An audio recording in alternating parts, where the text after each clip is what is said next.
Thank you very much, Honorable Deputy Speaker. I hereby give notice that on the 9th of October, on Thursday, the 9th of October 2025, I shall ask the Minister of Education, Innovation, Youth, Sports, Arts and Culture the following. Honorable Deputy Speaker, there is growing anxiety amongst young Namibians who need financial aid from the Namibia Students Financial Assistance Fund for the next academic year. This growing anxiety comes from confusing news reports about different deadlines for the fund's reintegration, but the deeper concern, Honorable Deputy Speaker, is about the reported vague and unsettling changes to its future operations. I therefore ask, Honorable Minister, given the widespread uncertainty and conflicting reports, can the Honorable Minister provide a definitive timeline and a comprehensive progress report to the nation regarding the reintegration of the Namibia Students Financial Assistance Fund, NASFAF? 2, regarding the reported changes requiring existing beneficiaries to re-register and re-contract for 2025, how does the Namibia Students Financial Assistance Fund plan to honor or legally amend the existing contracts that explicitly commit to non-tuition fees? 3, for beneficiaries from low-income households, what specific measures are being taken to inform them of the financial implications of recontracting, and how will government ensure they are not unfairly prejudiced by forfeiting their claim to non-tuition fee support? 4, what contingency plan has the ministry developed to prevent disruptions to students' studies and to cover essential living costs such as accommodation and daily expenses for those who will lose non-tuition fee support? 5, how is the ministry ensuring that the changes to the Namibia Students Financial Assistance Fund do not negatively impact the upcoming cycle of applicants, and what specific steps are being taken to clearly communicate eligibility criteria for the 2026 academic year, given that the fund is shifting from a pro-poor student funding system to an inclusive multi-optional student loan system? I so submit, Honorable Deputy Speaker.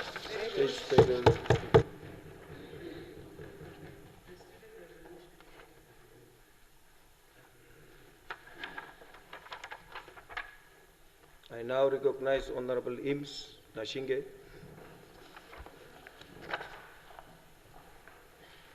Thank you very much, Honorable Deputy Speaker, for the floor. Good afternoon.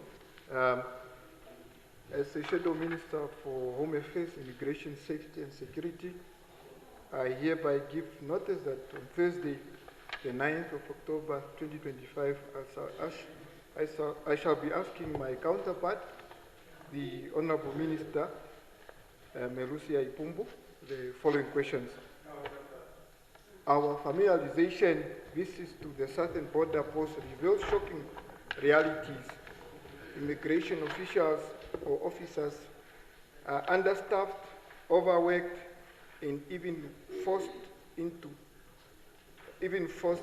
cashier duties under the Visa on Arrival VOA program.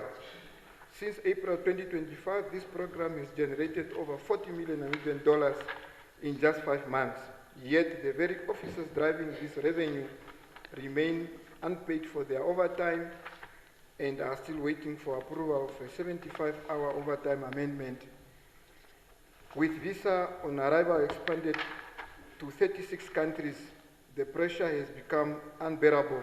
Even worse, the No-Duville building constructed in 2018 by a Namibian or probably a comrade already has a massive crack posing serious danger to officers and travelers alike. I therefore ask the Honorable Minister the following. Can the Minister, question 1, can the Minister explain why immigration officers whose mandate is border protection are being forced to serve as cashiers to collect millions in Visa on Arrival revenue instead of deploying or recruiting dedicated staff to do this job?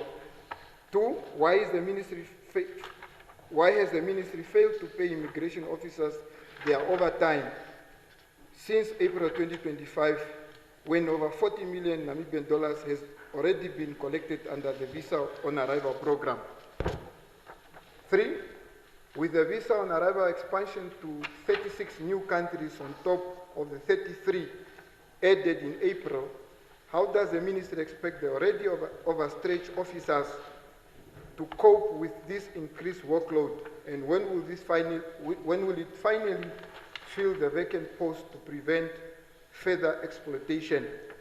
4, Honorable Minister, can you explain to this August House why no dual immigration officers who are generating millions and other as well, millions who are generating millions are still waiting for approval of their 75-hour overtime amendment, when a letter was already sent by the Deputy Director to the Executive Director, Mr. Daniel Nidina, as far as April 2025.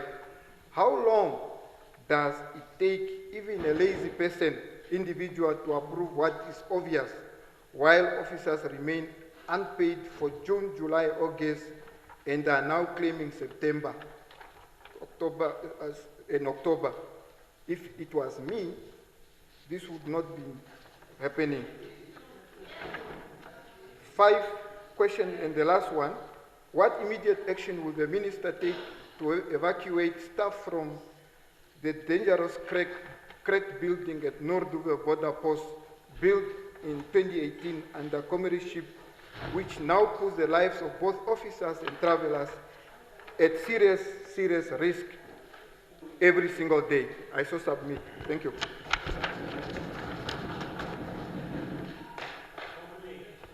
Yeah, please table. Thank you. Honorable Mulunga. Thank you very much, Deputy Speaker. I hereby give notice that on Thursday, the 9th of October 2025, I shall ask the Minister of Agriculture, Fisheries, Water and Land Reform, Honorable Inges Amani Kamwi, the following questions. 35 years after independence, it remains a national shame that Namibians in remote areas, specifically the people in the likes of Ngorosa in the Ndiona constituency, Kavango East, are still condemned to drinking from shallow, dirty wells shared with livestock, dogs, and wildlife. The only boreholes drilled decades ago are either destroyed or too saline, and nothing has been done to replace them. Children go to school unwashed. Families wake up at 3 o'clock in the morning to queue for water that dries up, and bathing has become a privilege. This is not just neglect, it is a gross failure by the SWAPO-led government to uphold the most basic right to water and dignity, and the adherence to international protocols on water and health. To make matters worse, at the Maria Mwengere Secondary School, learners were poisoned after consuming contaminated water at the school hostel. Honorable Deputy Speaker, how many more lives must be put at risk before the government acts? I would therefore like to ask the Minister the following questions. How does the Honorable Minister justify this gross negligence that 35 years into independence, communities like the Ngorosa are still forced to drink from filthy wells alongside animals because government has failed to provide a single safe borehole in over 2 decades? Question 2, when will the ministry stop ignoring the Diona residents and finally deliver boreholes with water fit for human and animal consumption and fitted with proper protection? Or must this community continue to live as second-class citizens in their own country? Number 3, after the poisoning of learners at Maria Mwengere Secondary School, what decisive action has been taken to hold those responsible accountable rather than hiding behind investigations while children's lives are endangered? Honorable Deputy Speaker, such incidences will never happen under my watch. Will the Honorable Minister commit here and now to guaranteeing that every school in Kavango East has safe, independently tested, potable drinking water with firm deadlines when this will be achieved? I so submit. Thank you.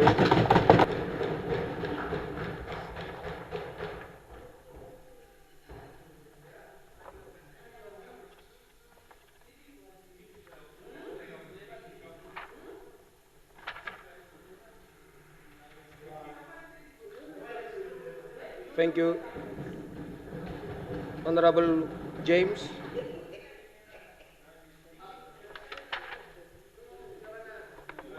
Thank you very much, Honorable Speaker.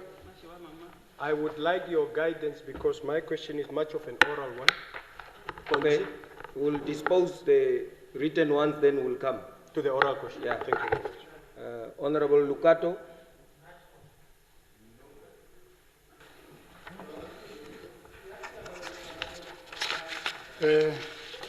Honorable Deputy Speaker,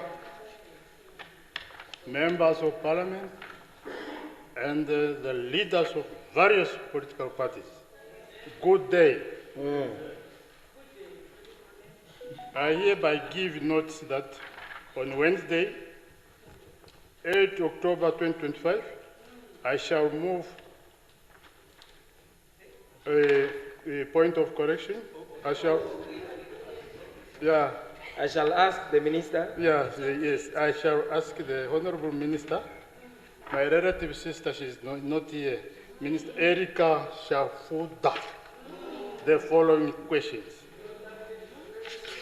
Honorable Speaker, the income tax of 1981, Act number 24 of 1981, together with the pay system, mandates NAMRA to deduct tax directly from employees' salaries as soon as they are paid. Honorable Minister, the Income Tax Act 1981, Act number 24 of 1981, together with the pay system, mandates NAMRA to deduct tax directly from employees as soon as salaries are paid. However, when it comes to refunds, we are observing prolonged delay, often taking more than a month before tax papers are resumed. I wish to pose the following questions. Number one, does the same law that obligates NAMRA to deduct tax immediately also permit NAMRA to delay refunds to taxpayers? And if so, where exactly is this provision found in the law? Number two, why is it that NAMRA is able to act instantly when collecting taxes from citizens, but taxes an unreasonable amount of time to refund taxpayers, even when all compliance requirements have been made? Can the Minister explain that administrative system or financial bottlenecks are causing these long delays in the process?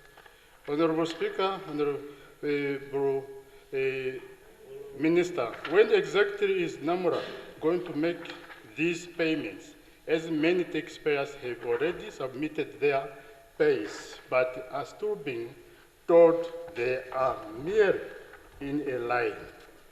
So, Honorable Speaker, I so submit. Thank you. Please take the question.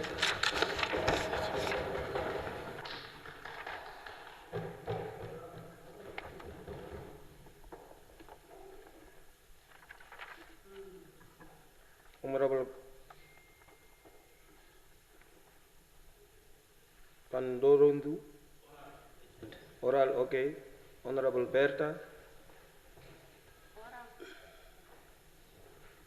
Honorable Ligando. Oral, okay. Let me take Honorable James.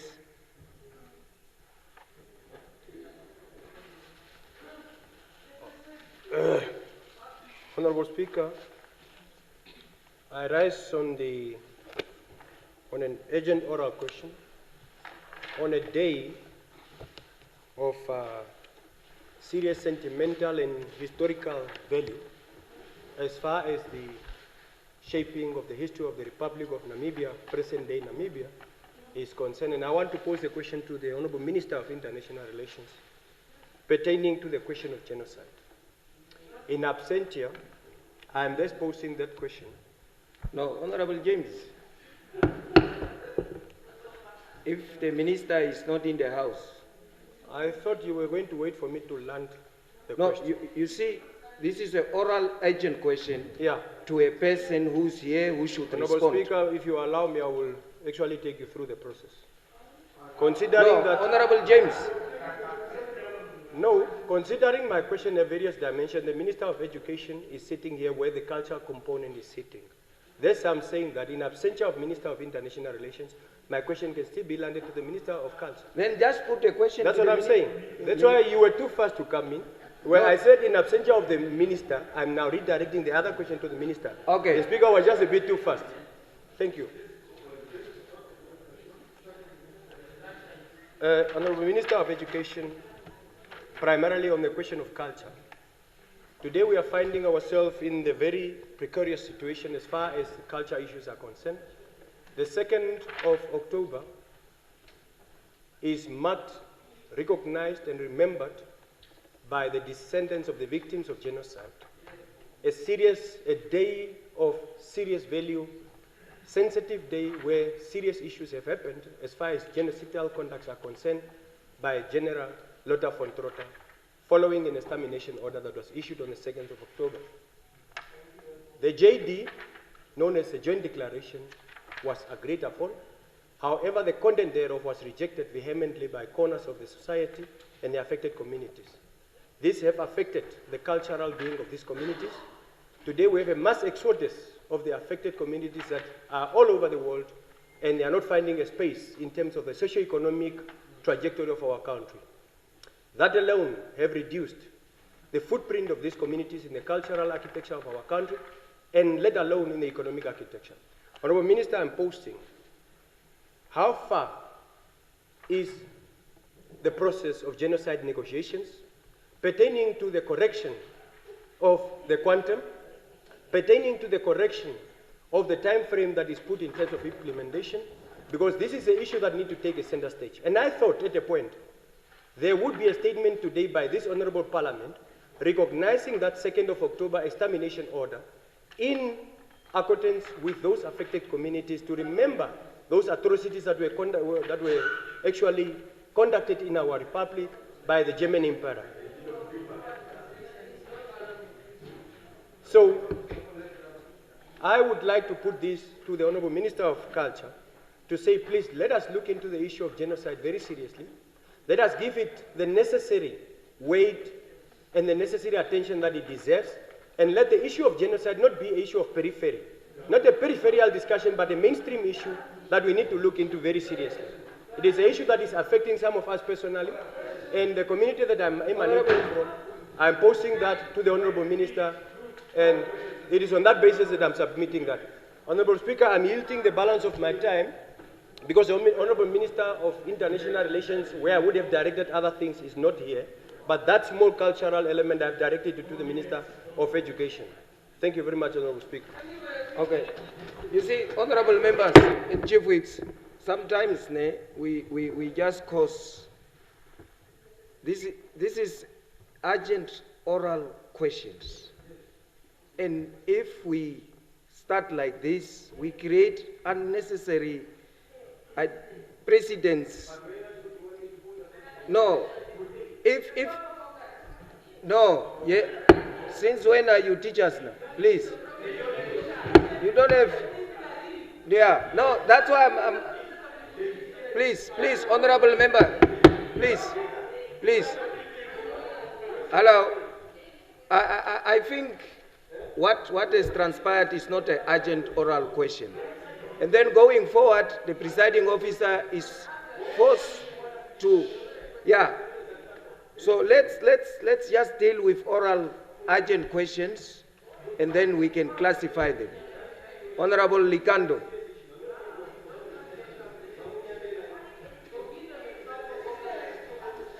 All right. Honorable Deputy Speaker, I protected. Hi, Hello. What is happening? control that man there. Which? No. I please. The question I have ruled. Please, Honorable Likando. All right. Please. Thank you. All right. Yeah. Thank you very much, Honorable Deputy Speaker. I'm directing my Agenda oral question to the Honorable Minister of Environment, Forest and Tourism. Speak up, my brother. Our wildlife has suffered many injured or killed, and the rest under extreme stress. For 4 days after the fire started, there was no sign of government. I know I asked, I'm addressing the minister. Through the speaker. Through the speaker, I'm addressing the minister. I'm not, Honorables, let us listen to each other. I'm not addressing bankers.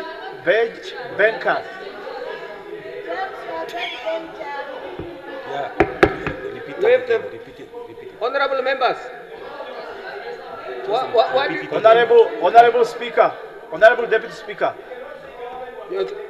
Honorable sit, Deputy just Speaker. sit down first. Okay, Just take you. Honorable members, please let us. Honorable James, Honorable Bakera, Honorable, let us please. What? We is can that? only sing together. It takes two to tango. It takes two to tango, isn't it? My goodness. The reaction can only as the action. Let us listen to the member. The member is posing a question to the minister. He is of that opinion. Yes. He is of that opinion. Yeah. Honorable Ligando. Repeat it again. Thank you very much. Yeah. Honorable Deputy Speaker, before I was rudely interrupted, I want to say the government took 4 days without attending to the situation. Now my question is, Honorable Minister, we have been reading a lot of reports on this issue in the media, but we are yet to hear a ministerial statement from the Honorable Minister in this Parliament. We know the Right Honorable Prime Minister read a message from Her Excellency, but we are yet to hear from the Minister the details as to how many animals suffered through this wildfire and those who were killed. So we want to ask, when will the Honorable Minister give the ministerial statement through this Parliament, detailing all the losses that we have suffered through the wildfire, and also what are the negative impact to the ministry through tourism because of this wildfire? That's Thank my you. question. Thank you. Minister, are you able to respond? Okay. No. Let the minister respond. You will get. Just put on your light.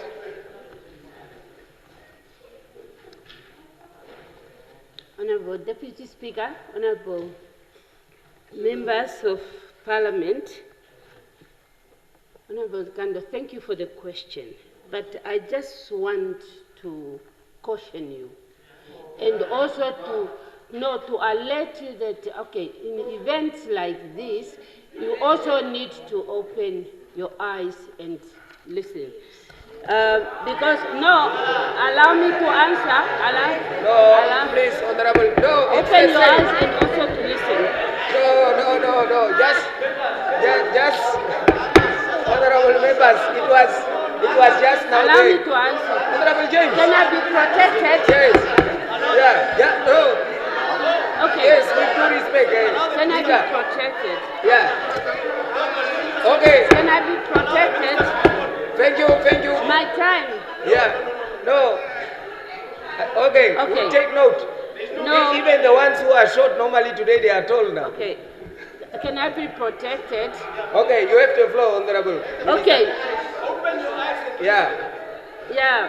Open your eyes to see what is happening and make conclusion that to tell the difference between fake news for people who are trying to score points for whatever reason, and also, okay, the president has, there was a statement here. I cannot issue a ministerial statement when my president has, and the information that it was shared here is that is a real and truthful information that I can attest to. Okay, in terms of now, you're talking about tourism. Let me just tell you one thing. Okay, if today again, maybe most of the questions,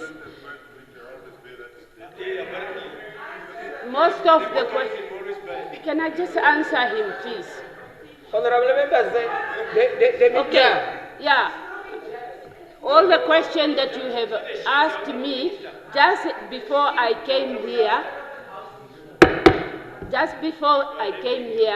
I had a press conference where I informed the Namibian nation through media houses in Namibia so that they get the information and not just a hearsay.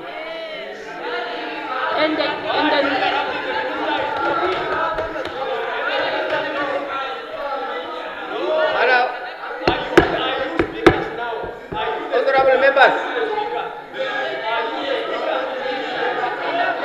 Minister, just stop. Okay. Just stay. I think that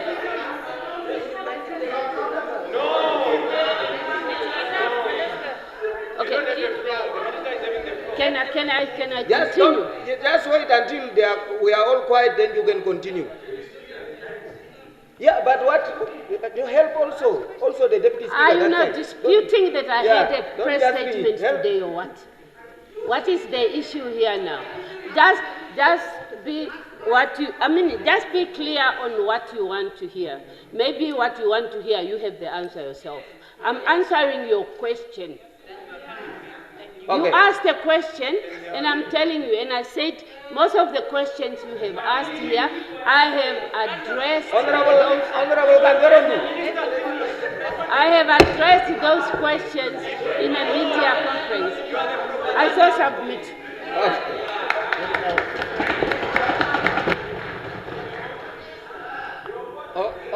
Honorable members, just wait. Let me read urgent oral question 135.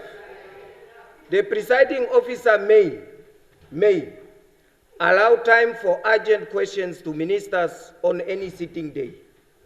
Urgent questions may be asked without notice, must be short and to the point, and must be able, as far as possible, be answered immediately. Subject to the discretion of the presiding officer, supplementary questions may be asked to elucidate and answer. The time allowed for urgent questions must not exceed 20 minutes on each day. The rule I'm trying to say is the presiding office member may allow time for urgent questions. These kind of interactions will make it for the presiding officer not to allow urgent oral questions going forward.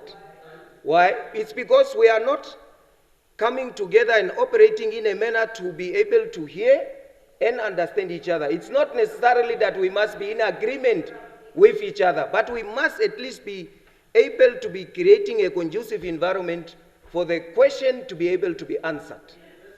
That one must be there. The question must be put, the answer must be heard also in the same way. So that's, but now no, just wait. I'm looking both sides, Honorable Ina. I'm looking both sides. I'm just saying, going forward, you are creating a precedent, then tomorrow, the oral questions, urgent, will fall away because it's the discretion of the presiding officer to say may allow. I'm just saying, so that tomorrow when things change, don't say it just came out of the blue. The question must be put in the same way that the answer must be heard, regardless of the understanding that it generates. Yeah. Yeah, no, I will come to point of privilege. Let me go to Honorable Berta. Just put on, you will come.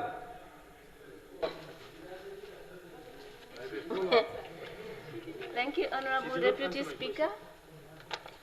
I would like to pose an oral urgent question to my Minister, Honorable Sanet Steenkamp, and to her alone. So on the 30th of September, Honorable Minister, 16 learners from the Koi Primary School in Tubusis, that one, in Tubusis village, 59 kilometers from Usakos. They were admitted in the hospital showing symptoms of diarrhea, vomiting with severe headache. As we speak, 12 of them were released yesterday and 4 are currently in the hospital. The school is in a terrible situation without functional toilets and a dining hall. The learners are using the open space as a toilet, and in this same open space, it's where they sit to take their meals. It's a terrible situation. So I just would like to know if the minister is aware and what are the measures to be taken, or else the parents in this community are requesting for their learners to be released because the situation is really bad. They don't know what is happening next, or if we cannot do anything. Thank you, Honorable. Thank you, Honorable Minister. Thank you much, Honorable Member, Honorable Deputy Speaker. Yes, the matter has been brought to my attention today. I've responded and I've engaged the regional director for Erongo region. And what we must also understand is that we do release basic education facility funding to the region to attend to the most basic facilities. Plus, Erongo is one of the regions where we are decongesting and spending additional funding. So this matter is indeed receiving the attention not just of the regional directorate, but also of the regional council as decentralized. Thank you very much. Thank you. Honorable Gandorondu. Thank you, Speaker.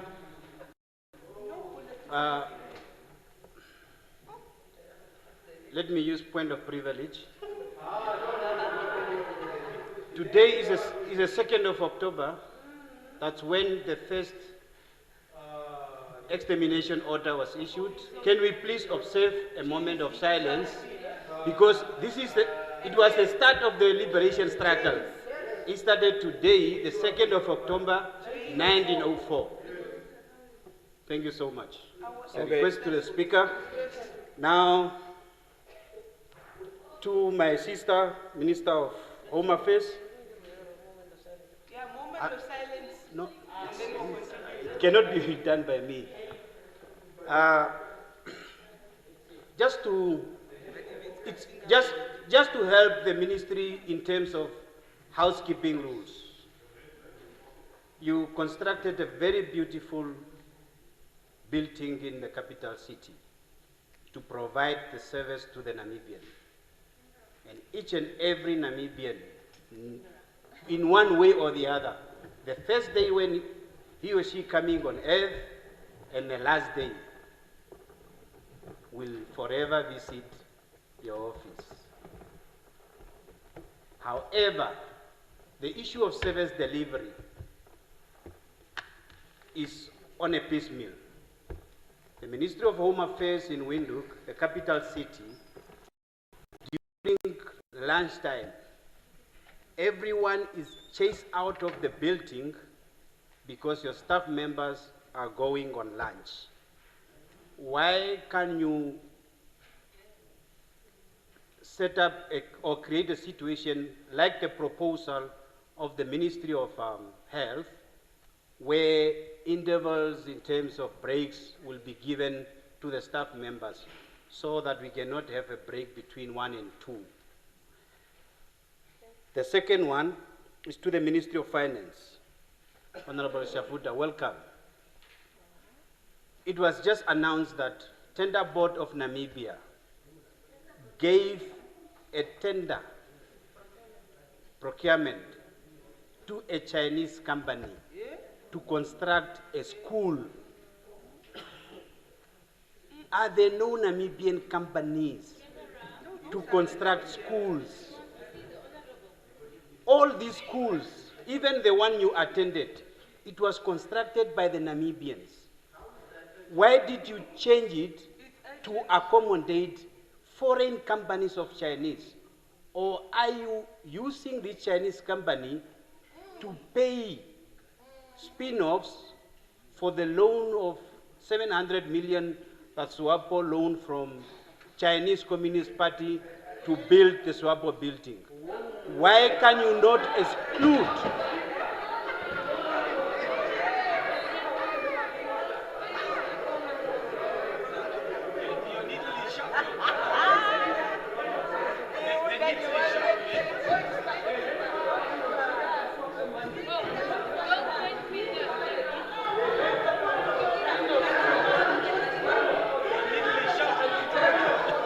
I'm in charge. Sit.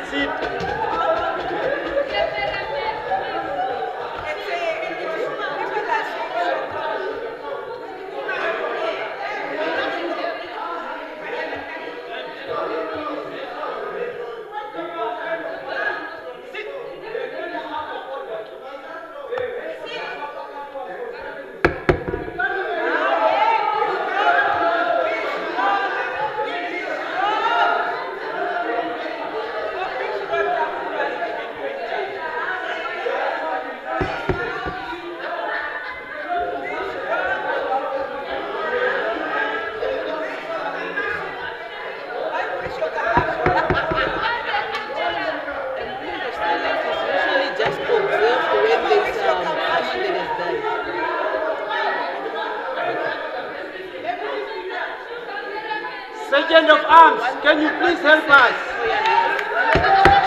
Can you remove the tree? Sergeant of Arms.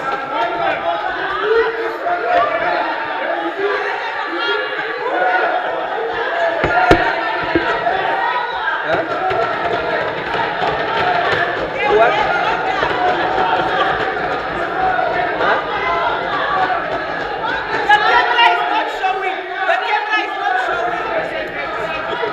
Sergeant of Arms, can you remove them? I want to continue.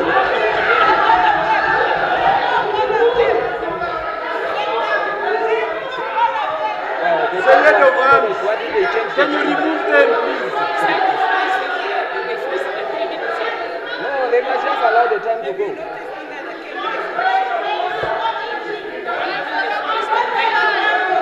I have only one seat in Parliament. I have only one seat in Parliament. Now everyone is up. I'm in charge. I'm the Speaker.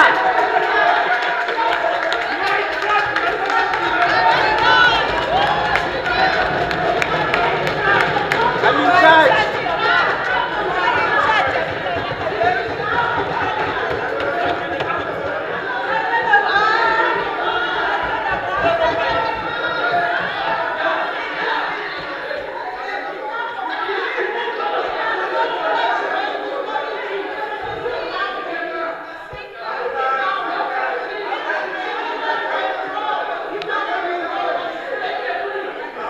What did I say? What is wrong?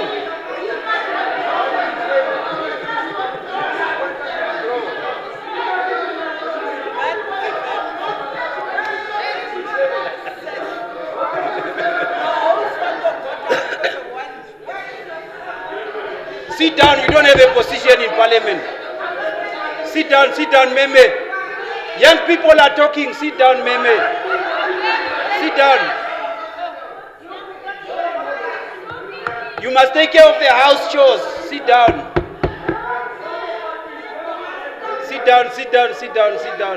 It's Parliament here.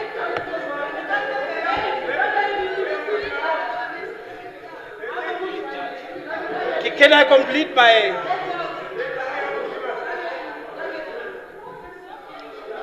Okay, Honorable. Yeah. Hammer.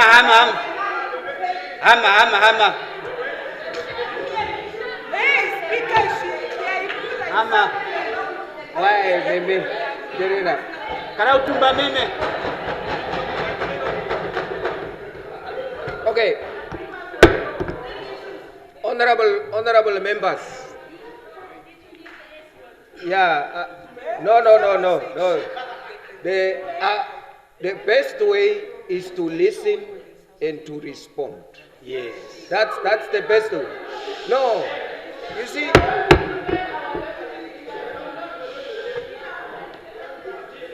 we can sing together, but we can't talk together. And I'm saying it takes two to tango. The honorable member is of the opinion that he has. Yeah.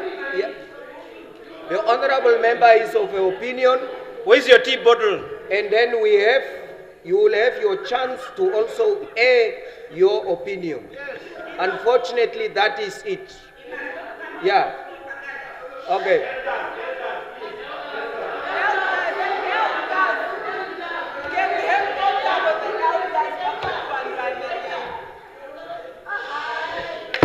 Honorable, in conclusion, let me give him the chance to complete. In conclusion, finally, no.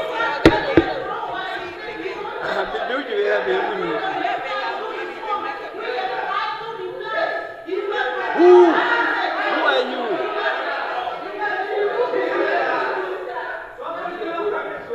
Honorable members.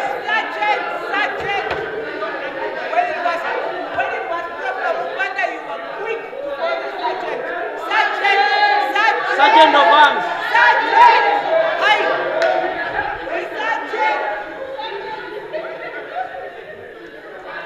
Okay.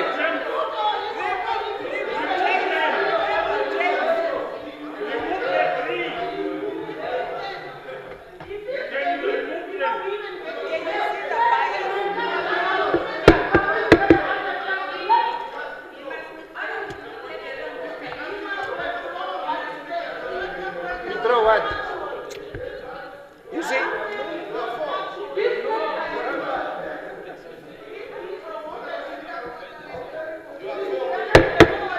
Okay, sit down.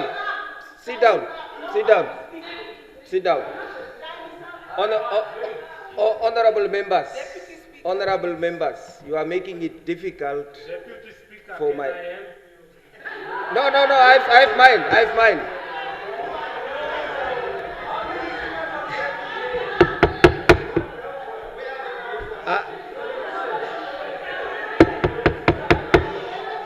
No. Sit, my brother. Yeah, I have. Yeah, I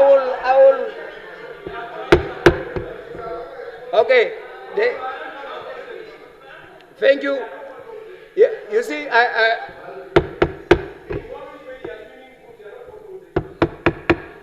Thank you. I will, under normal circumstances, have allowed. No, I will not. The time allowed for urgent questions must not exceed 20 minutes on each day. In terms of that, Rule 136, subclause 4, we have exhausted the 20 minutes. Notices of motions. Notices of motions.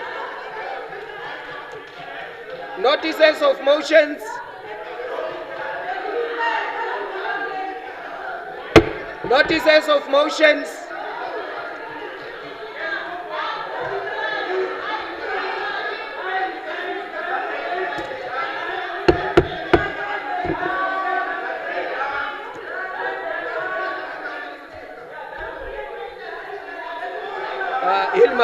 Hilma, what is that rule when a speaker has made a ruling? Rule 6.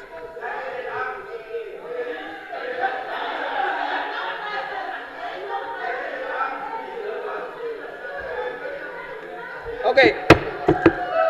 Just wait. Okay. The speaker has ruled, invoke Rule 135, subclause 4, and therefore it says, Rule 8, subclause 2, a ruling framed by the Speaker or Chairperson of the Whole House Committee under sub-Rule 1 remains in force until it's set aside by the House based on a recommendation of the Standing Committee on Standing Rules and Orders and International Arrangements. There are instances I can err, I don't.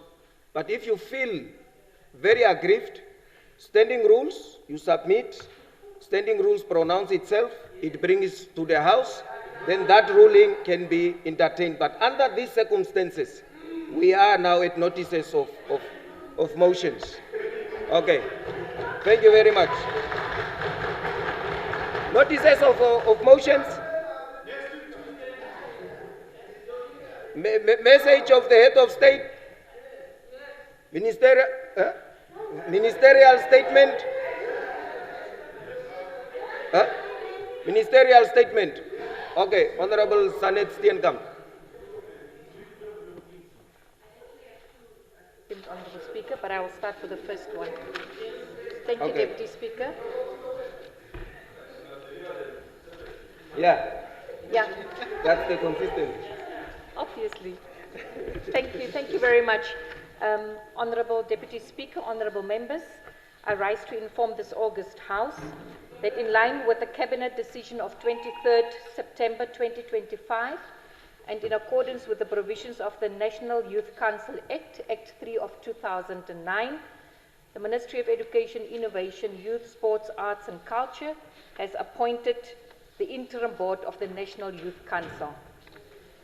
This appointment is effective from 1st of October 2025 for a period of 6 months and shall remain in force until 31st March 2026 or until such time that a substantive board is duly appointed in line with the Act, whichever comes first.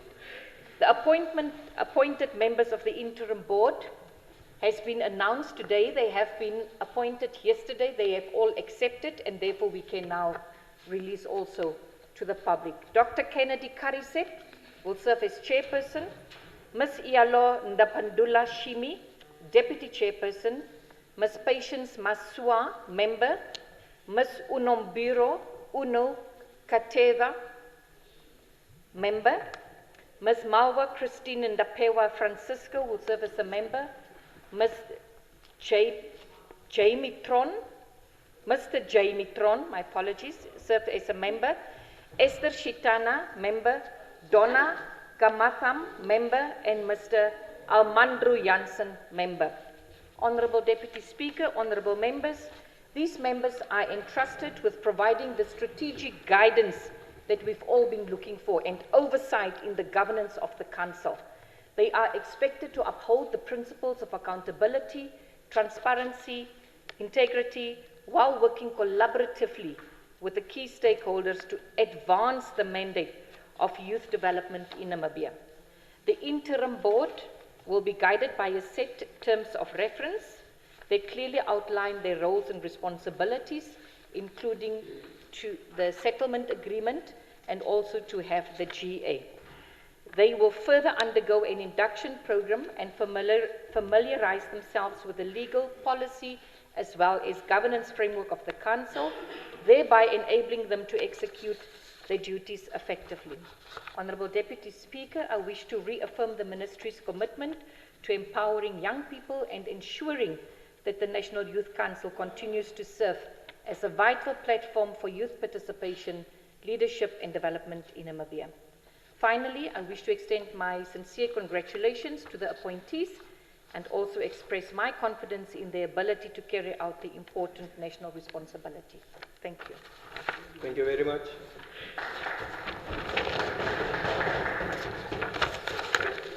Any interventions on the ministerial? Okay. I recognize Honorable Mpanda. 3 minutes. Yeah, thank you very much, Minister, for that ministerial statement. Firstly, I just want to check with you, there is an out-of-court settlement. Quite a very horrible way of doing things, but the previous board and the ministry and NYC signed an out-of-court settlement. That out-of-court settlement binds the institution, and as it was made an order of court. I'm sure the Honourable Minister next to you would be able to attest to that. So this new appointment, because we are tired of this chaos at NYC, and these chaos are not starting with you. These are chaos that are probably 15 years. Yeah? So that out-of-court settlement, what is the implication of the decision? Because the NYC as an institution has been binded to that out-of-court settlement. I can only hope probably that the ministry is not party to it. But then again, even if the ministry is not party to that settlement, the institution itself, how they agreed to file some funny terms on what's supposed to have happened and things like that. So I'm sure you might have seen a copy. To what extent are you alive to that out-of-court settlement because of that thing that has happened? The second issue related to that is that if you have a proper diagnosis of what is happening at NYC, is that part of the chaos are sponsored by the NYC Act. Yeah, part of the chaos are sponsored by the NYC Act. So in other words, whether we have a wonderful minister or a listening minister, those chaos that are sponsored by the Act will always be there. Now, what are those chaos? One of the chaos is that you have a board chairperson called executive chairperson who's a full-time employee. Yeah? Out of many SOEs that you have, NYC is the only institution where the board chairperson sits on a full-time basis, come to the office, and they go again, get involved in administrative issues, order coffee and all these things, and at the same time sit at the board meeting to take strategic decisions. That's one. The other thing, you also have a director who's on a full-time basis also. So as my time is running out, is that to what extent are we preparing to reconsider, and this is just one of the issues. There are many, many other issues with the institution that are sponsored by the Act. To what extent are we preparing an actual amendment or reflection on the NYC so that we can have permanent solutions to some of these type of problems? Because those issues, Minister there was from NYC, one of them is a founder, another one is a founder, all of them. The Congos was also there in the chaos. Yeah, so we need to find the... Thank you. Honorable Emmanuel.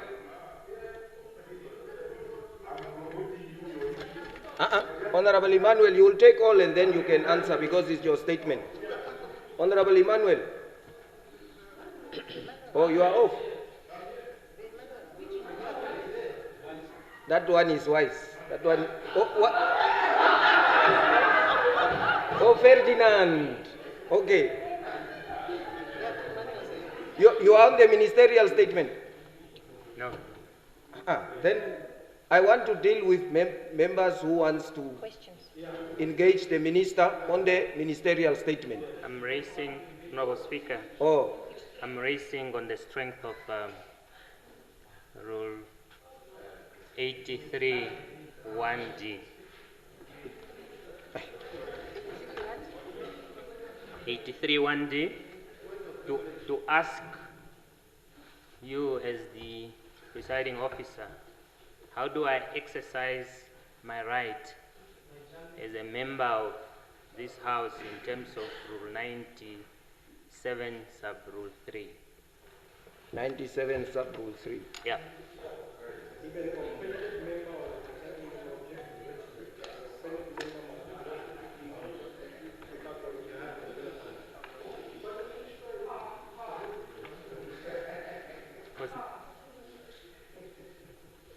The reason why I say that, Honorable Deputy Speaker, is because I tried to raise my hand at the times that Honorable Kandorodu was speaking, but I couldn't be afforded, a space to exercise that right.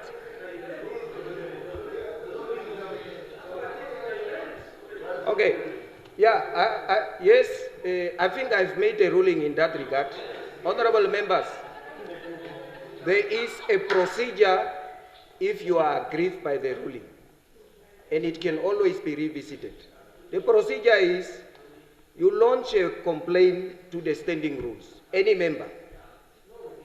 Maybe you are from the executive, you are not a member, but you can dispose of and also find a member. We'll discuss the matter at standing rules, and then present that matter back to the House for the House pronouncement, so that we can go back to the records, and it will be good so that those imputations and personal attacks must come to an end, so that we formalize structurally what needs to be done.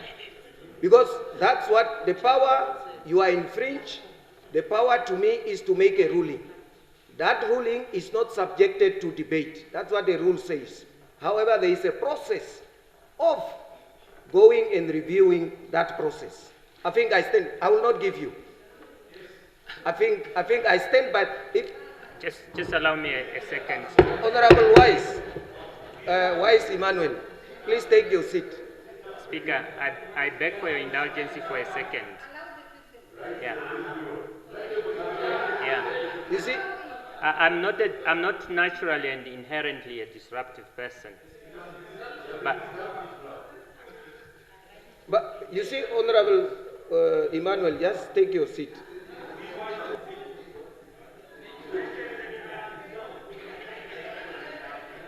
I will give you, you see, the problem is you are now back and forth with the presiding officer.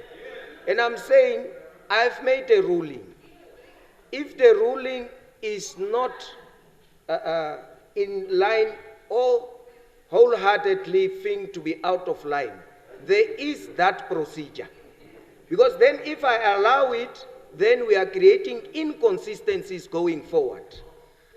So that's the right of reply is there, but I'm saying also that is also one thing that needs to be evaluated, so that the presiding officer is also made aware where he has erred. Yeah, and that will break for tea break. It's here, I've written, Honorable Engari, Honorable Motu, Kandorondu, Erikwa, Kambala, Nashinge. I think, yeah, we'll break now for tea, and then maybe the tempers can come down.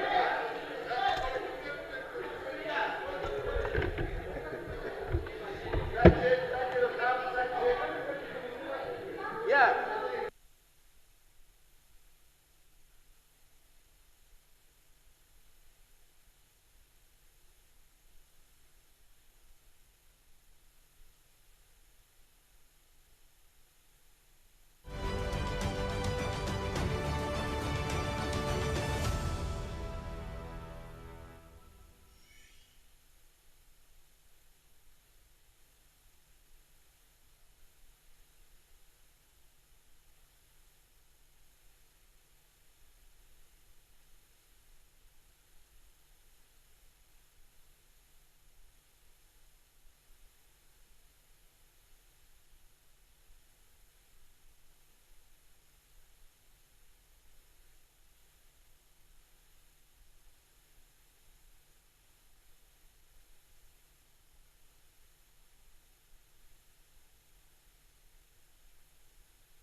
Thank you.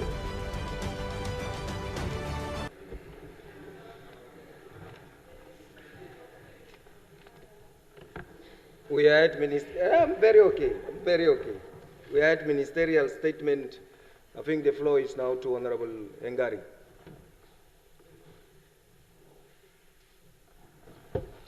Thank you very much, Honorable Deputy Speaker. I'd also like to thank the Minister for finally making this decision actually to appoint or in appointing an interim board. Generally, our expectation, or rather our position, is that we want to see youth-led institutions succeed, because what it means is that it sheds a positive light in the direction of young people. If we can't lead our own institutions, then, Honorable Minister, we must be worried as young people. But I wanted to find out just 3 questions. One, to what extent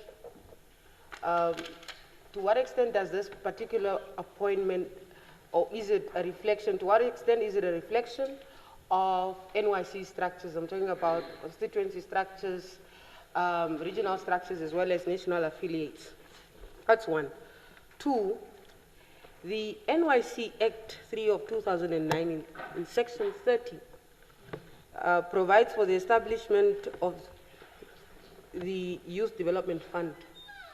I wanted to find out what is going to happen now that we have a National Youth Development Fund, and what role is the National Youth Council going to play, whether it is in the operations of this fund. But also, and finally, can the Minister confirm the employment status of the director, whether that contract is still active, the employment contract of the director, whether that contract is still active, and if not, when will this interim board, and will it actually receive and be allowed the room to begin or commence the recruitment process for an NYC director? But overall, Honorable Speaker, Deputy Speaker, and Honorable Minister, thank you for your statement.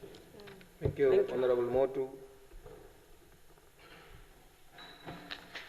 Thank you very much, Deputy Speaker, and I would like to join my honorable sister, Honorable Hengari, in thanking the Minister in acting in this very our outcry to reform the NYC, and we hope and wish you all the best in doing so. But I have 2 questions that are related to the appointment procedure that you use. The first is, has there been, in terms of declaration, has the board members submitted declaration in terms of political affiliation, business interests, or prior relationships with any NYC stakeholders? Can these findings be made public? And if it hasn't been done, why hasn't it? Secondly, we have noticed that, because some of these peers, we know them personally, that the majority of the board members are either lawyers by profession or have a law degree. I want to understand, where's the diversity, and what criteria was used, and what does this say in terms of the class agenda?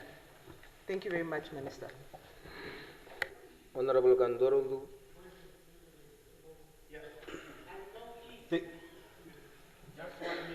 Just let me hear. Thank you very much, Honorable Deputy Speaker. I rise on the point of privilege, Rule 1, so that I can indulge you on Rule 163(1)(a).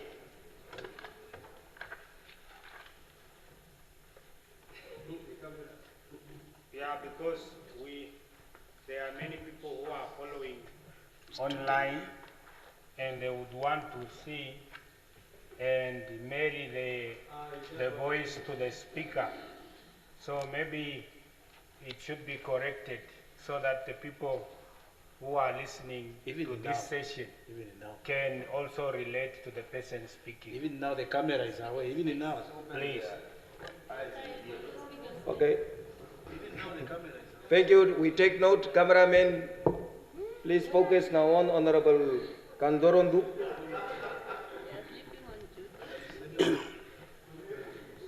Okay, they are notified. Yeah, everyone is complaining about that. Yeah, thank you so much, Deputy Speaker. Should I wait for the camera? No, you can continue, honorable member. They are just busy. Just continue. NBC is ours. Yeah. That's At least they are neutral. They are showing the presiding member. Honorable Minister, thanks for the long-awaited appointment of the interim board. However, you did not lend in terms of their responsibility. You only talk about the AGM. Just to amplify what Honorable Gary said, there was Hungary, yeah. Just, there was a commotion that the previous interim board and the director of NYC wanted to do a restructuring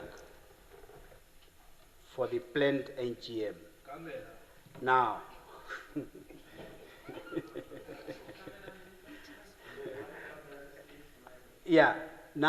but in terms the responsibility of what you're expecting from them, you did not elaborate whether should the current board do a restructuring of the affiliates to the NYC to prepare them for the AGM planned next year.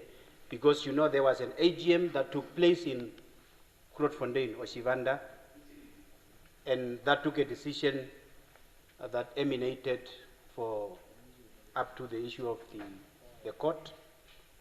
People were elected there.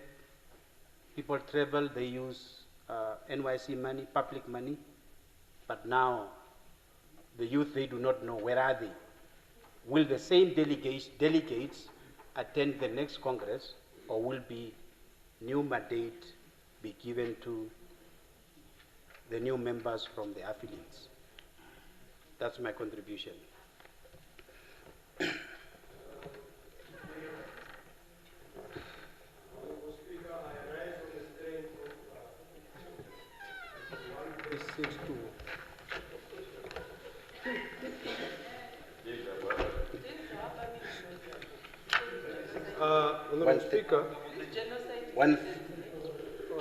Honorable Speaker, Honorable Minister, I want to commend yourselves for taking that bold step.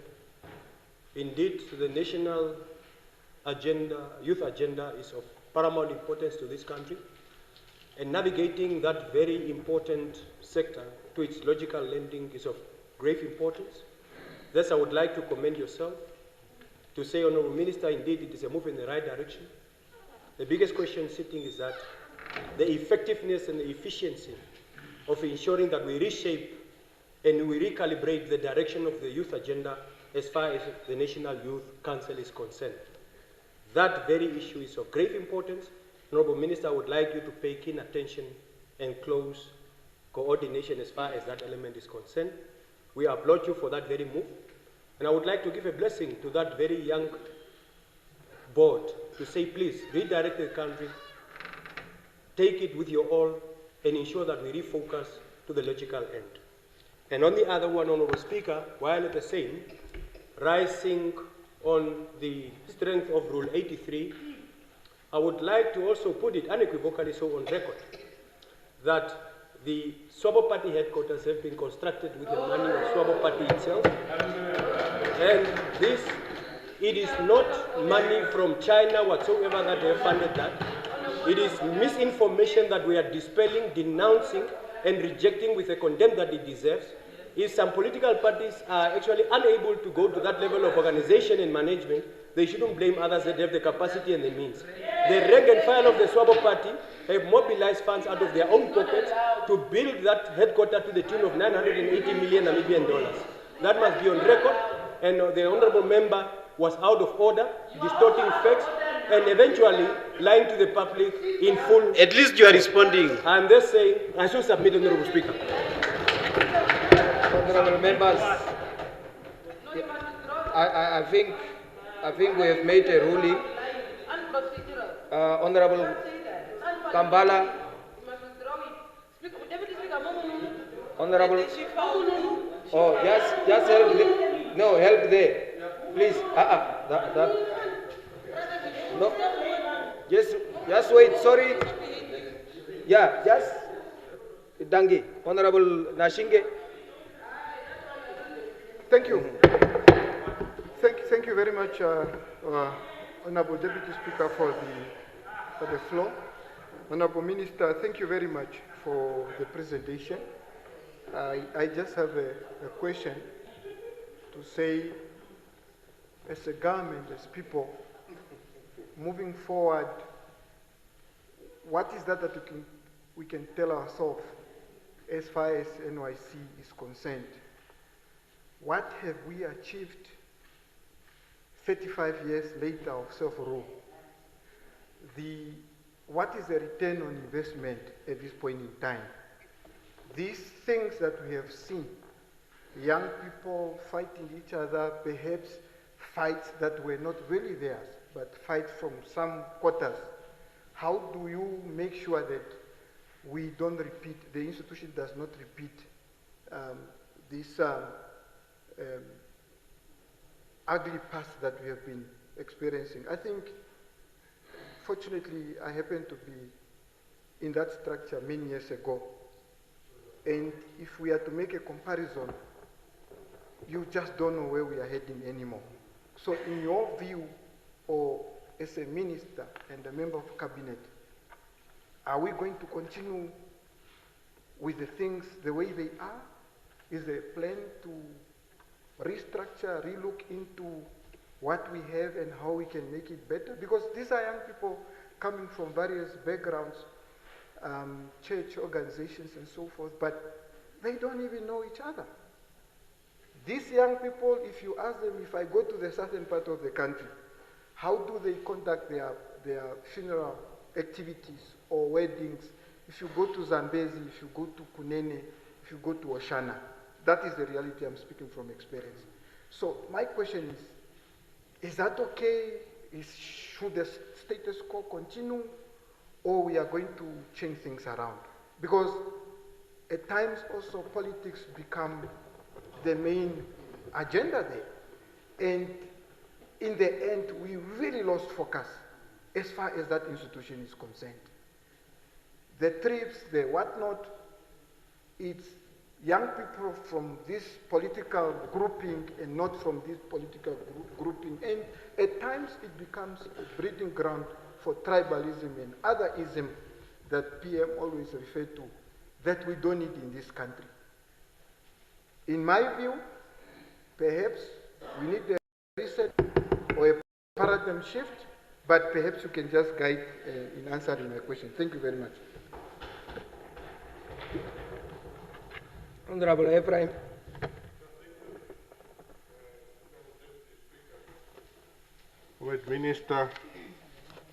Honorable Minister, thank you.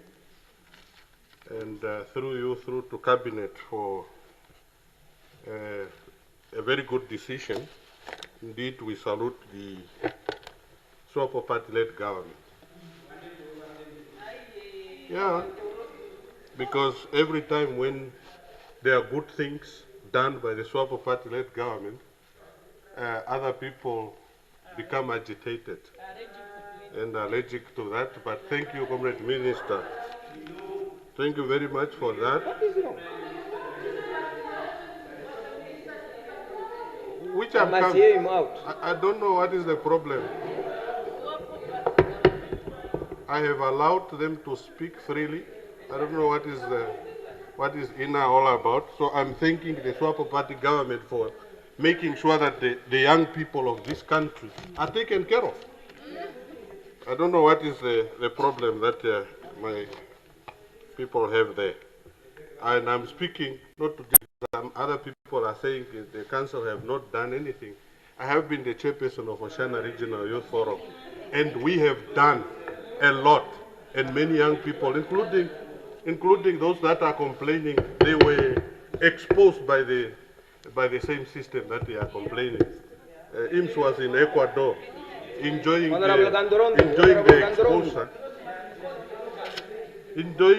the exposure of the National Youth Council through that international platform. So therefore, Comrade Minister, I think we appreciate that.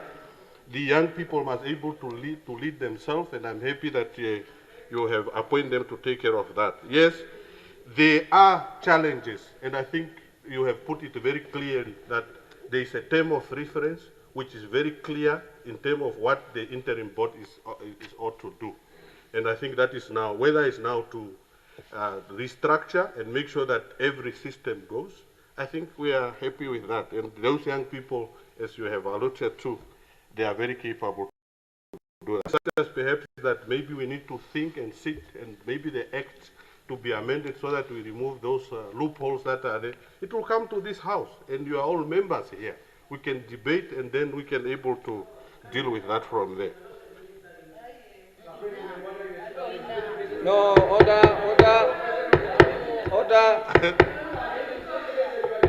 Honorable James. No, the problem is that people do not want their James. people.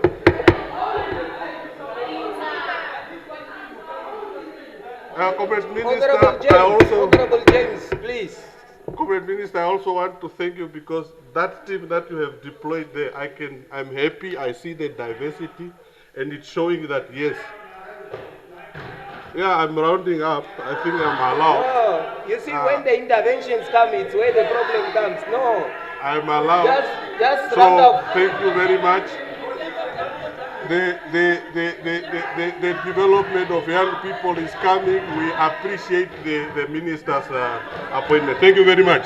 Thank you, Honorable Bush. Thank you, Honorable Deputy Speaker.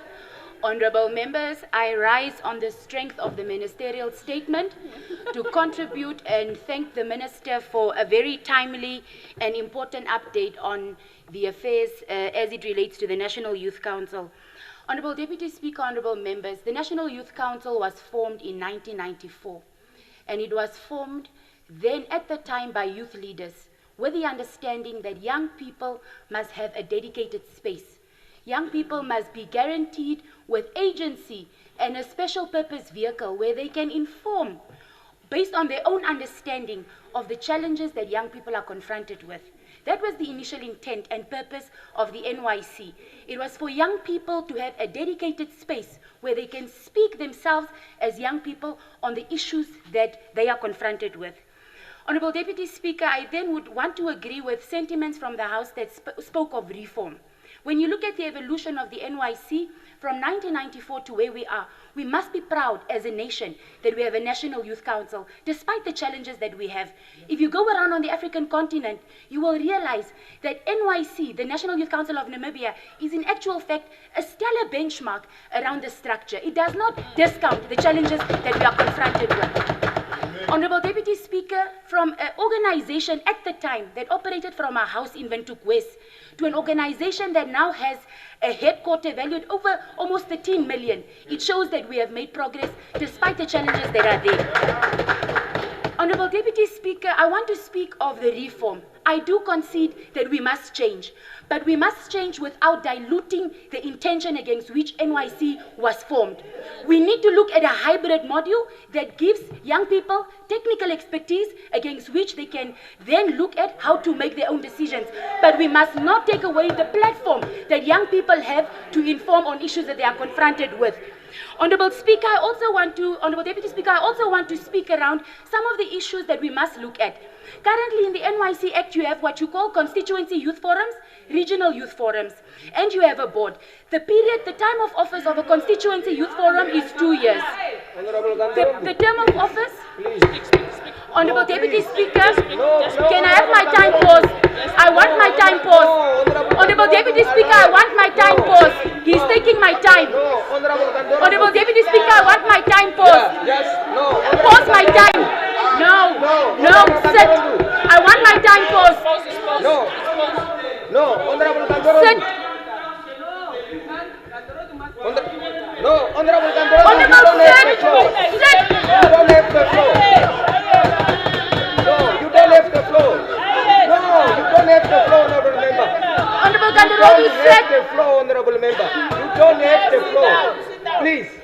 You don't have the floor. You had the floor, you contributed, allow the other person also to contribute so that we listen to each other.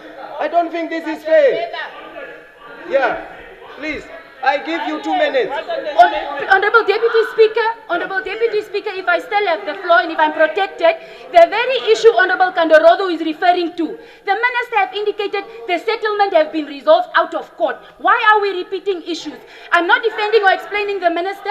I would like to continue. Some of the issues, Honorable Deputy Speaker, that we must look at as members of Parliament, for instance, within the NYC Act is the term of office of constituency youth forums that are running for a period of 2 years.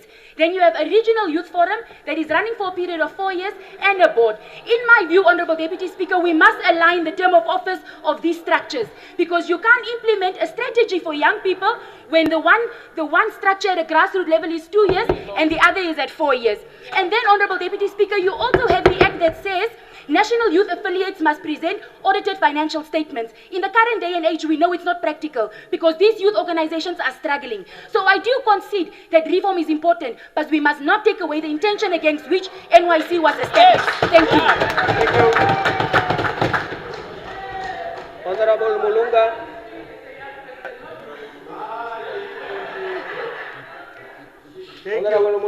Thank you very much, Deputy Speaker. I believe I'm the last speaker in concluding on this. No, the Minister will respond. Yes. Yeah. Yes.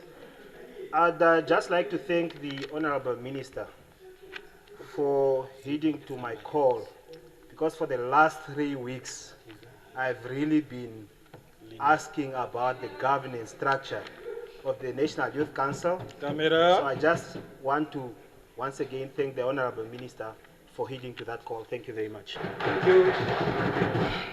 Honorable Minister. Thank you very much, Honorable Deputy Speaker, and thank you very, very much to all honorable members of this House. Honestly, one can see the passion and the sheer wish that we reform, restructure, and that we support and develop the youth with its mandate. And I really appreciate that. And many of you sitting here come through the NYC. And for that, I think we must say thank you. That a structure was provided for growth, for agency, for voice, and for development. So that also already one. So on the questions that was put, I will put them together. Yes, I'm aware of the out-of-court settlement, and I wish to state that the Minister was fully compliant in terms of what we needed to do. Secondly, in terms of future governance and resolution, the agreement set out clear steps and timelines to resolve the governance issues leading to the initial dispute. Of course, there are timelines that must be met, and the General Assembly is one of them. 6 months since the date of signing. Let us be clear on that one. So, the legal outcome I wish to state is that it's a full settlement. It's a court order, and it is binding of nature. Now, following on the other questions in terms of the chaos, that is why we wish to restore. And I cannot begin to tell you the extent of the consultations that we had. Honestly, in-depth, wide, affiliates, churches, civil society, that was the extent and the depth of our consultations.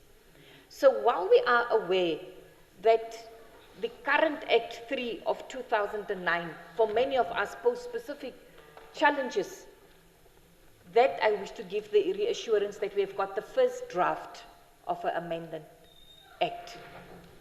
One of the terms of reference for this new board will be to proceed with that, with consultations to take place on the act and for the due processes to be followed. So that is the act. On the issues of the reflection of the NYC structures, I just wanted to say, yes, we've consulted. Yes, it is perceived that there's a lot of legal minds on.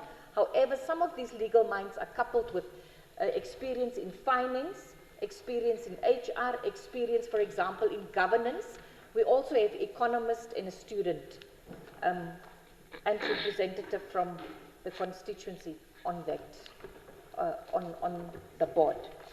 The Youth Development Fund, I think we all know now the stance of the Youth Development Fund.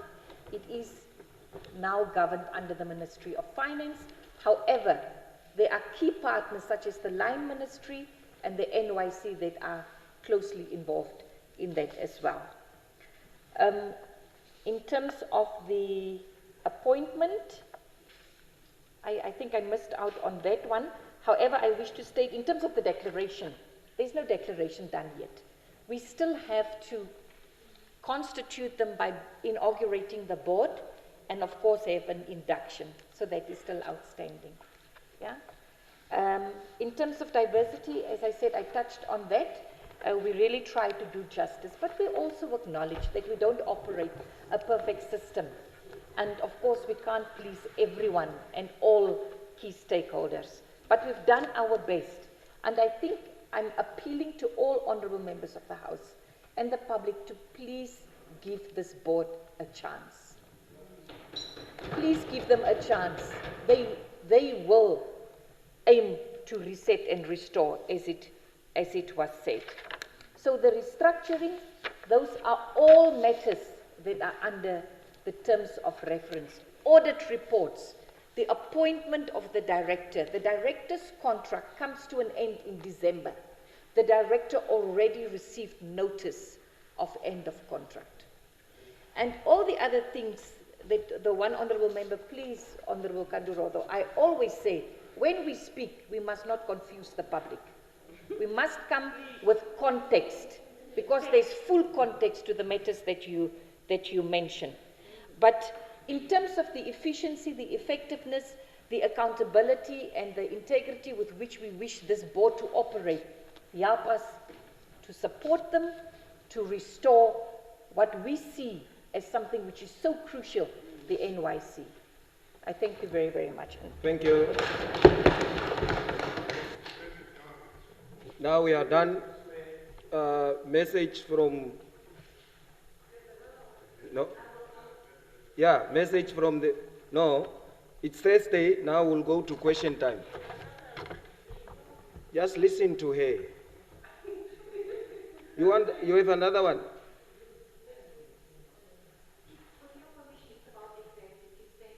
Next, Okay. if I have the indulgence of the House. Thank you. Thank you. Okay. As customary, Thursday, it's question time. We'll now go to questions. I will now put question 3.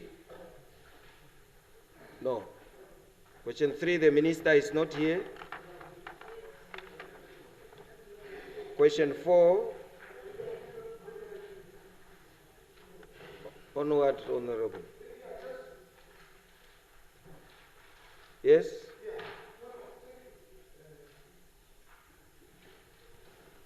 So thank you very much, Honorable Deputy Speaker. I just want to express my disappointment that I see the Honorable Minister of Environment just decided to leave, and we're all looking forward to have some of the questions addressed, especially within the... Now, why did she come? And I really... Okay, thank you. Thank you, I take note. Article 41 is very clear when it comes to the executive members to really, that their businesses to be accountable to this house. Okay. So it is not fair at all. Thank you. I think it's a fair request, but we'll deal with the members who are here. Question 20. Thank you, honorable members. Question 23 is a question by Honorable Venani to the Right Honorable Prime Minister. That's question. Honorable Venani put the question. Huh? We are here. 20. We are here. Just wait. 20. Oh, okay. I just checked there. Sorry. Let the Deputy Minister is disposed with the question of Which one is it now? Oh, question 20. Also 18. Both are here. Huh? 18. Both are Yo, just wait. Okay, let me start over. Question 3, the minister is not in. Question 4, the minister is not in. Question 11, the minister is not in. Okay, question 18. Does Honorable Motu put the question? Thank you. Does Honorable Minister wish to reply?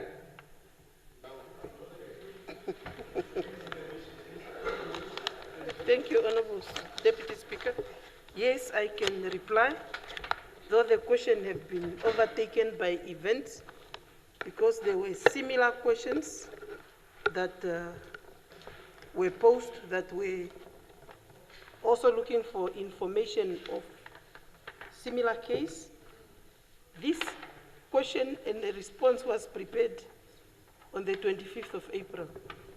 And I'm going to give it as it is, but what I want to emphasize is that by then there was only one incident of mass dog. And as we may have noted that there has been some other incidences, there is another question that was posed by Honorable Fries. So if I answer this, the last part of this question respond to the rest of the questions, which are more or less in the same category.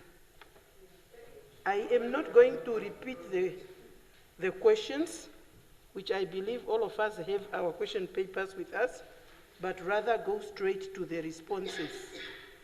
In the first question, which was asking about the measures that have been taken, is to say that following the discovery of the remains of late Ingrid Masdorp, the police conducted an autopsy examination, and the post-mortem results revealed that the said child was murdered, strangled for that matter, and raped.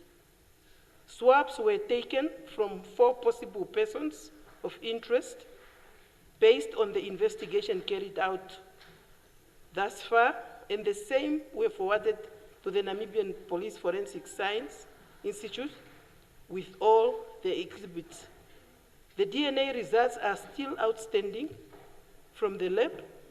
Thus far, 9 witnesses' statements were taken and obtained and are filed in the docket. However, what is important to confirm is that the investigations are continuing in the matter under the guidance of the head of Crime Investigation Division in the Jodonjupa region. On the second question, the answer is that the question have got to do with the child witness. And we are basing the response that in Namibia, obtaining child witness testimony for court proceedings involves ensuring that the child's well-being and ability is taken care of. I think all of us know that as per the Criminal Procedure Act number 51 of 1977, there is provision for children witnesses to be called in, but it also calls for those children to testify in a conducive environment. Not always that the children can be in court, but they can be in safe homes where they can give their testimony. And it also extends to the Child Care Protection Act 2015, where the child is regarded as a vulnerable witness, and thus the due care and diligence must be taken when they are being questioned. These have been exercised, and in the presence of those children who were part of this specific case, they were interviewed in the presence of their guardians and their grandmothers, to be specific, and the child that was giving testimony have given all the necessary information that was required, which is being considered through the investigation. In instances where the child witness would have witnessed a commission of a crime or a traumatic experience, the use of social worker to support the child is also advised. a social worker would be involved to build the report and to conduct both the forensic interview and psychosocial support for the session in order to compile the reports, and those reports can be submitted to the court.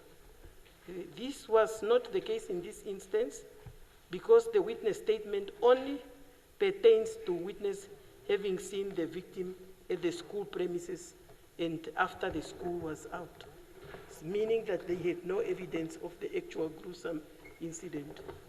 Question number 3 on what NAMPOL is doing and what they continue to do and the measures that can be put in place.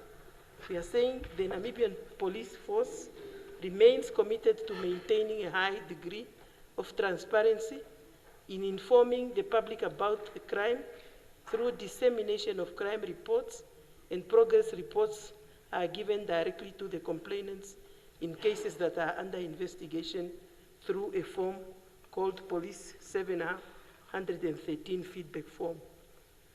The sharing of information is always done in a manner that ensures that information shared does not compromise ongoing investigation, and in these instances, and now I'm referring to all the 3 cases, there were no new leads to further investigation. The Namibian police force always appeals to members of the public to share who may have information that may assist the investigation to share such information with the police. And this applies to all the cases being referred to, including those ones of Spencer Mandela and others. Then we move on to question number 4, that was to look at the enhancement of safety and security of the children, which is a responsibility of all of us, and by means of responsibility in terms of government, the Namibian police force, in collaboration with all stakeholders, normally conduct awareness campaigns in forms of school visits, covering topics related to child abuse, drugs and alcohol abuse, and also avoiding communicating with strangers, avoiding walking alone and or in crime-prone zones area, especially the riverbeds, the bushes, the road paths, and also to work late at night. Further to the above, the ministry, in collaboration with the Ministry of Basic Education, Arts and Culture, MESAC as it's known now, and the Ministry of Gender, we have developed a comprehensive national safe school framework, which is issued by life skills teacher to provide safety tips to school-going children. We have also intensified the time and again operations just to make sure that our children are safe, and Okahanja remains in surveillance by the police in terms of the operations that are conducted regularly there. On that note, I would like to thank the Honourable Member for the interest shown in this matter, and assure the Honourable Member and the nation out there that the Namibian police is seized with the matter and continue to investigate all this matter and all others related. I so submit. Okay, thank you. I now put question 20 by Honorable Venani. Follow up in relation. No, I don't know. Okay, Mr. Speaker. And it's may also, not shall. My apologies, Deputy Speaker. Thank you very much, Honourable Member. I do understand the sensitivity of the issue, and I really want to thank you for the information that you provided today. I believe it might provide a little bit of comfort to the nation. But I just wanted to ask, on the 27th of April, 2025, the President did state that there would be a curfew that would be implemented in Okahanja to intensify the patrols around the town and to possibly catch the alleged or the trail that seems to be that there's a serial killer that's attacking children. What happened to that curfew? Can you perhaps maybe just share light on that?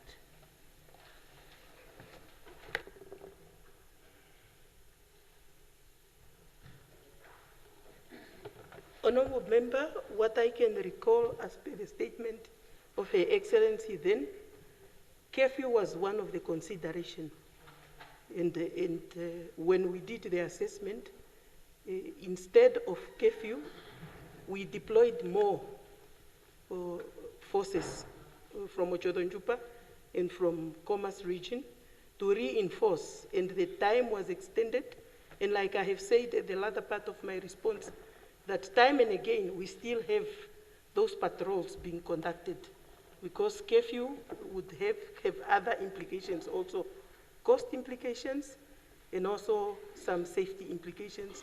For we know there are a number of people that are still residing in Okahanja who are commuting, who are working in Windhoek, and that could have had also a negative impact on their movement. I so submit. Okay, thank you. I now put question 20. Table office 20, ne? Okay, I now put question 20 by Honorable Venani to the Deputy Prime Minister. That's Honorable Venani put a question, or someone acting on? Okay. Thank you, Honorable Deputy Minister of Industries, Mines and Energy. Thank you very much, Honorable Speaker, honorable members. I will provide the answer on behalf of the Deputy Prime Minister. He is unable to attend today's session. So I rise to respond to the questions posted by Member of Parliament, Honorable Mekandri Venani.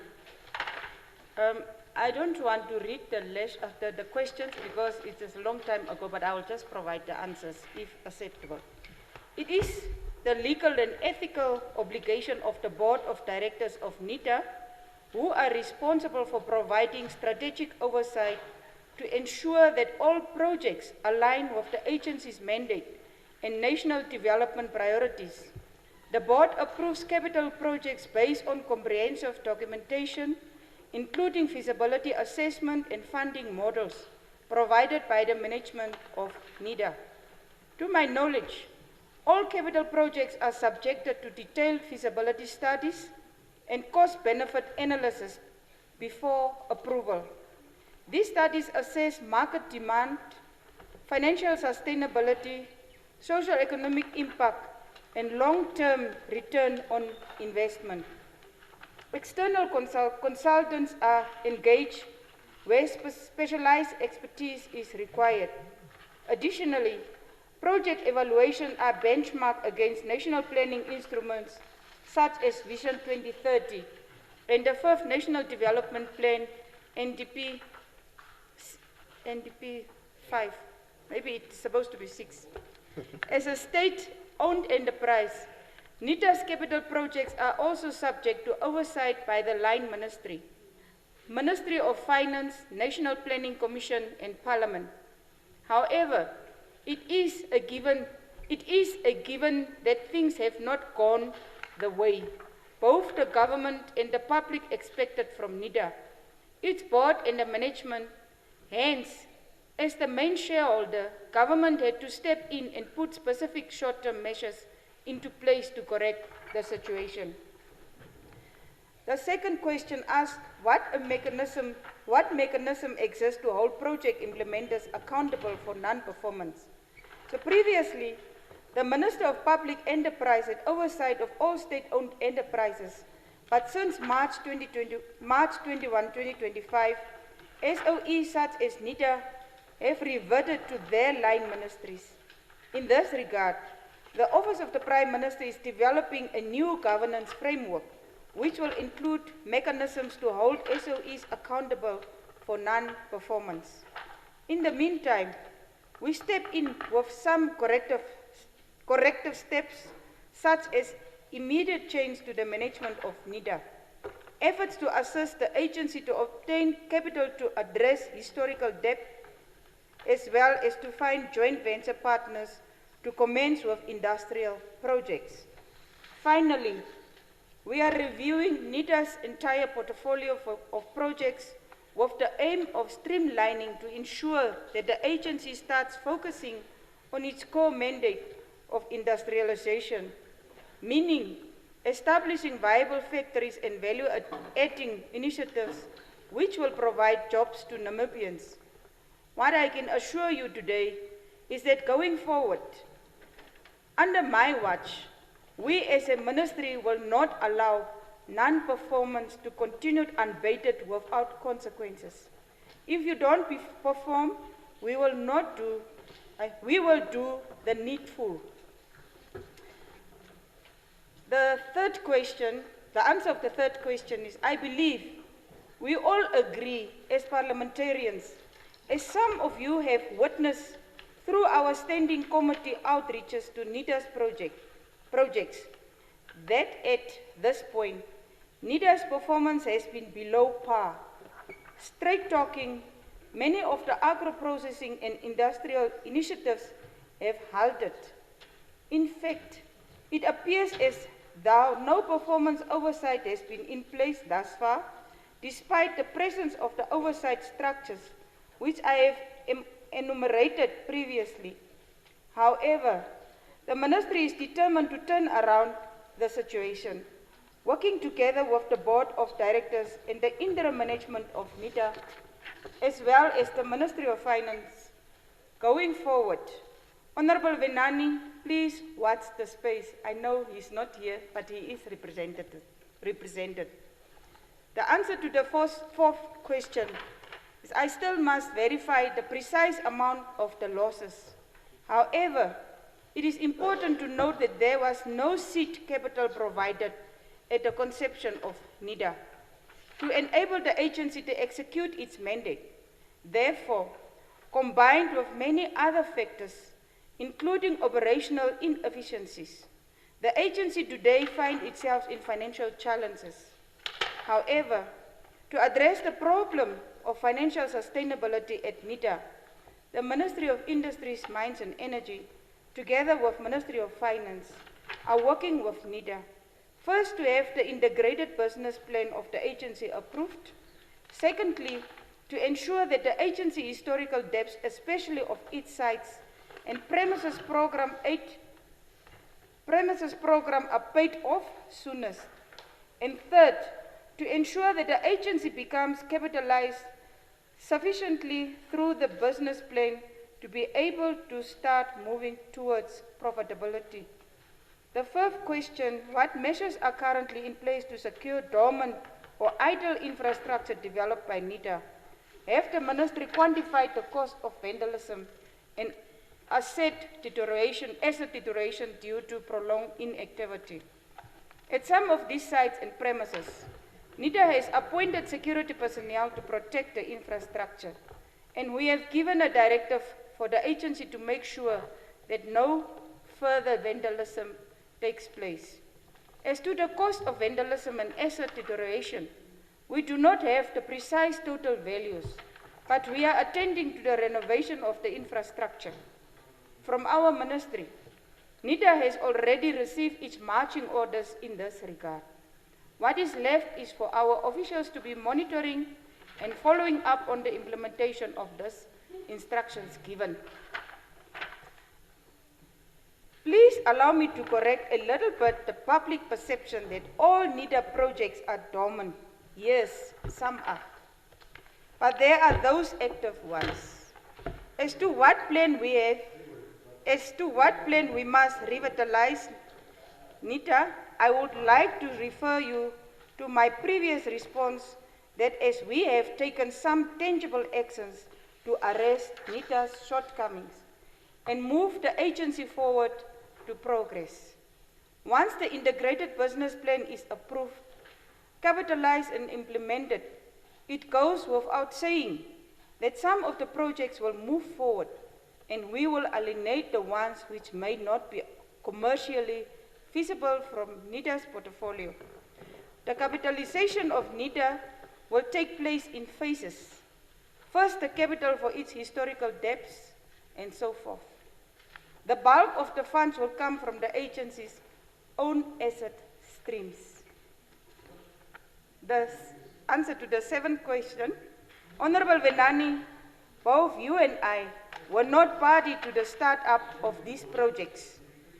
And thus, even if we are told that the projects were influenced by market demands and value chain analysis, it will be difficult for us to verify.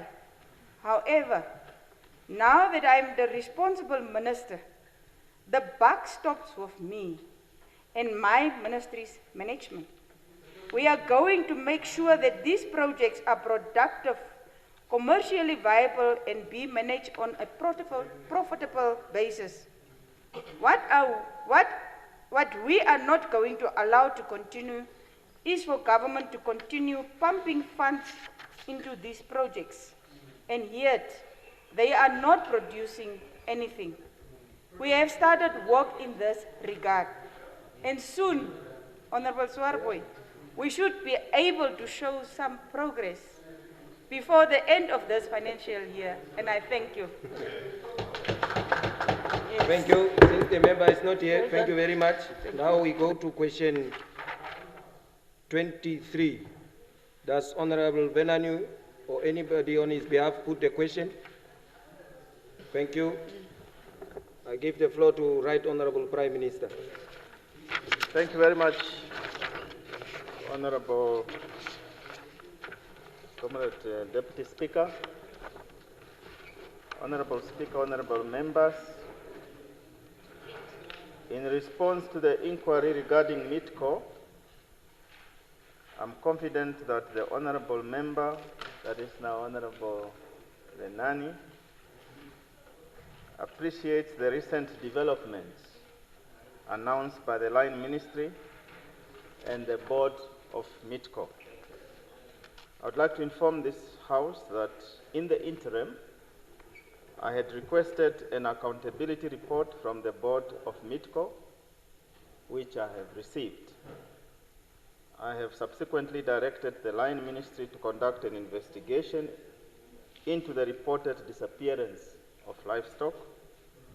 This matter, along with several others, falls within the purview of my office and the Line Ministry of Agriculture, Fishery, Water and Land Reform, as well as the Ministry of Finance.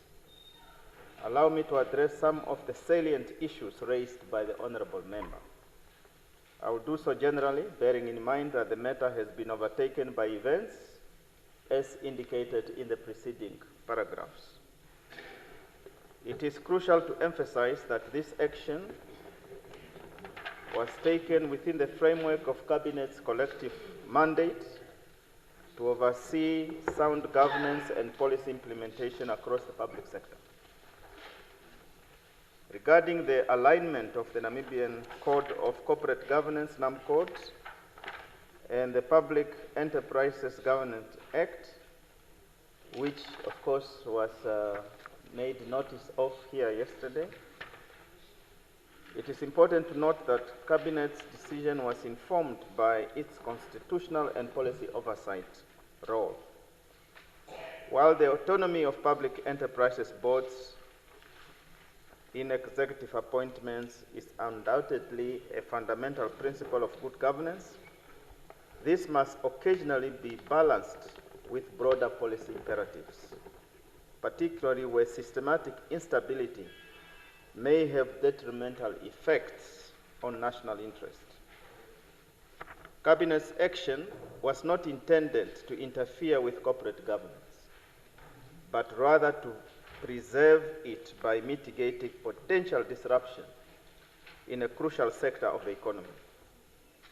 Furthermore, the instruction by the Minister of Agriculture, Ministry of Agriculture, Fisheries, Water and Land Reform, it has a new name now, yeah, to suspend the recruitment process was not issued unilaterally, but in accordance with the aforementioned Cabinet decision. This reflects the principle of collective responsibility that governs executive decisions within our system of governance. The message conveyed by this decision to the other public enterprises is not one of disregard for governance autonomy, but rather a reaffirmation of the government's commitment to stability, strategic guidance, and the safeguarding of national economic assets. Boards remain critical governance structures, but it is equally imperative that there is an alignment between operational leadership and national strategic priorities, particularly in public enterprises that are facing challenges. Honorable members suggest that such executive-level decision could discourage competent professionals from seeking leadership positions in public enterprises. Conversely, this process reinforces the significance of responsive leadership. It indicates that government remains vigilant in ensuring that leadership transitions are managed transparently and with a comprehensive understanding of prevailing institutional and sectoral dynamics. That one. This should enhance rather than diminish public sector leadership governance. In response to the performance of the former CEO, it would be oversimplistic to attribute MITCO's intricate financial and structural challenges to a single individual. The difficulties encountered by MITCO are rooted in long-standing structural and operational inefficiencies that predate Mr. Mshokovaji's tenure. Notably, it was during his tenure that many of these contractual anomalies and unsustainable pricing arrangements were brought to light. These disclosures provided a clearer understanding of MITCO's challenges and positioned the institution to commence addressing them more proactively. Consequently, the former CEO should be commended for the leadership he has provided to MITCO under challenging circumstances that are now publicly known. And of course, we must also congratulate the interim MD of MITCO. As I said, the matter is now overtaken by events because there is now a new CEO or MD. Furthermore, in relation to investor confidence and the public enterprise reform agenda, it is crucial to emphasize that as the government, we remain steadfastly committed to reforming and strengthening the performance of public enterprises, this one and many others. Rather than diminishing investor confidence, Cabinet's decision demonstrates a resolute commitment to being responsive, transparent, and deliberate in addressing matters of strategic national importance. Investors and stakeholders can find solace in government's hands-on approach when necessary to ensure the stability of public enterprises. I thank you very much, and I think Honorable Hengari is taking this message to our brother Nia Oshituo there. Thank you very much. Thank you. We'll now go to question 28. No, 28. 29. Okay, question 30. Am I fine? Table office. Question 30, also by Honorable Venani, to the Prime Minister. That's Honorable. No, just wait. Do you put the question, Honorable Lengai? Thank you, On behalf Honorable of Deputy Honorable Venani. Speaker. I put the question. Thank you. Honorable Prime Minister. Okay, Ochituo is back.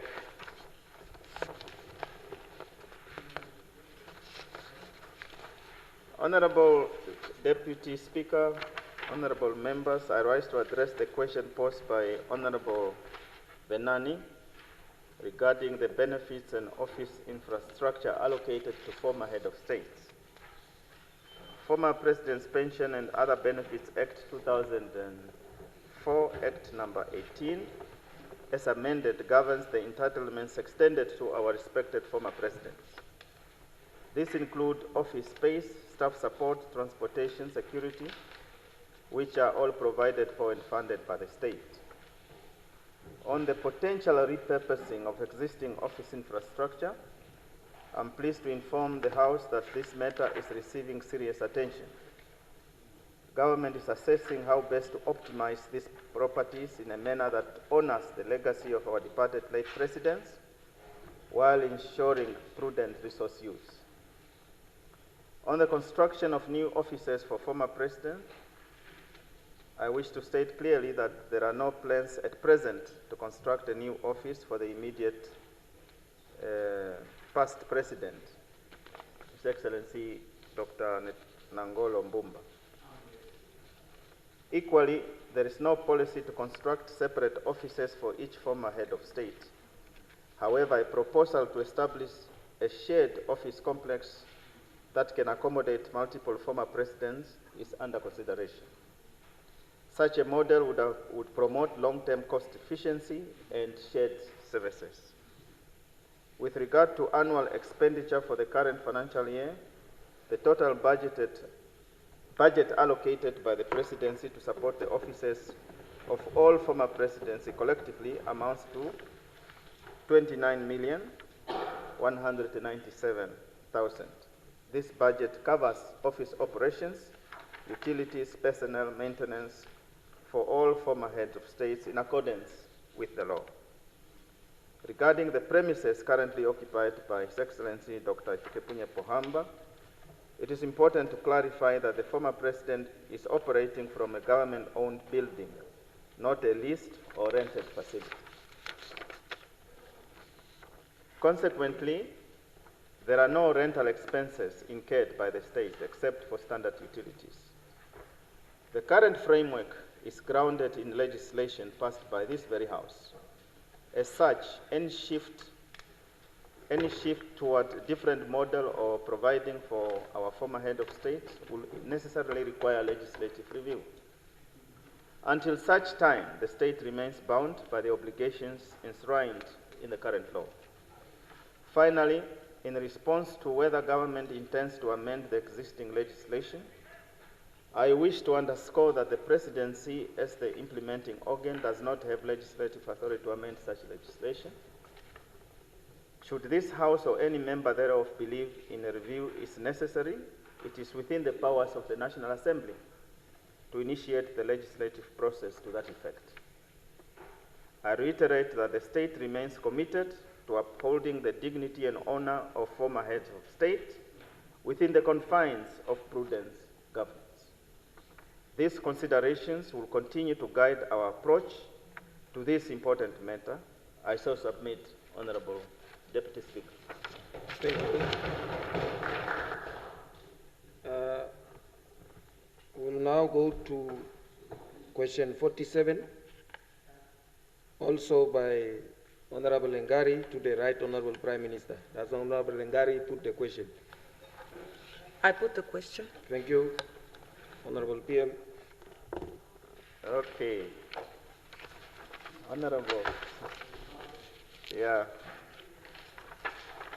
Honorable Deputy Speaker, honorable members, I rise to provide responses to the following questions asked by Honorable Ina Ngari. Question 1. When will government shift from using the NDF, NCS, and NAMPOL as default absorption zones for unemployed graduates, essentially reducing them to dumping grounds and selling that narrative as job creation? As indicated previously, the honorable member misunderstood the context of my social media post on appreciable recruitment by the security cluster of over 4,000 young people. I therefore pointed out, and it is a question that was a bit difficult for me, and I was thinking that we can do it bilaterally and discuss it because it was just misunderstood and therefore mischaracterized.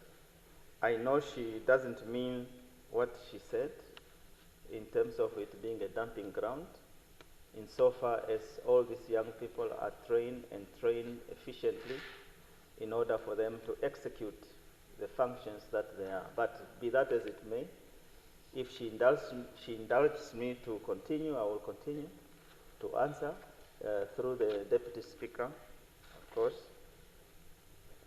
Should we continue to answer? Okay, fine. I therefore pointed.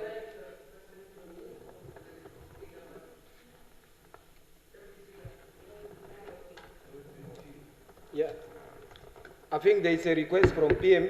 Do you wish the PM to continue, or the option is yours?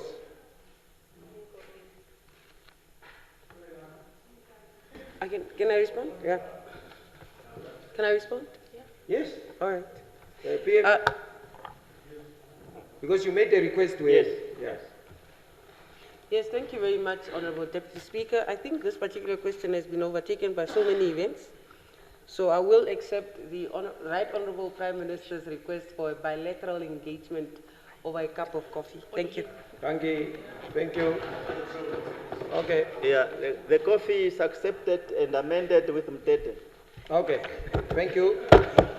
We thank you very much, honorable members. We are making progress. I think now we put question 48.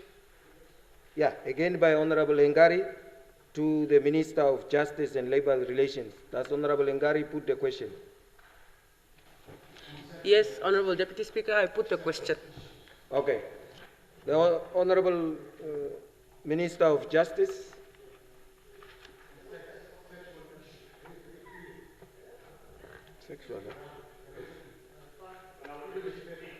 Thank you.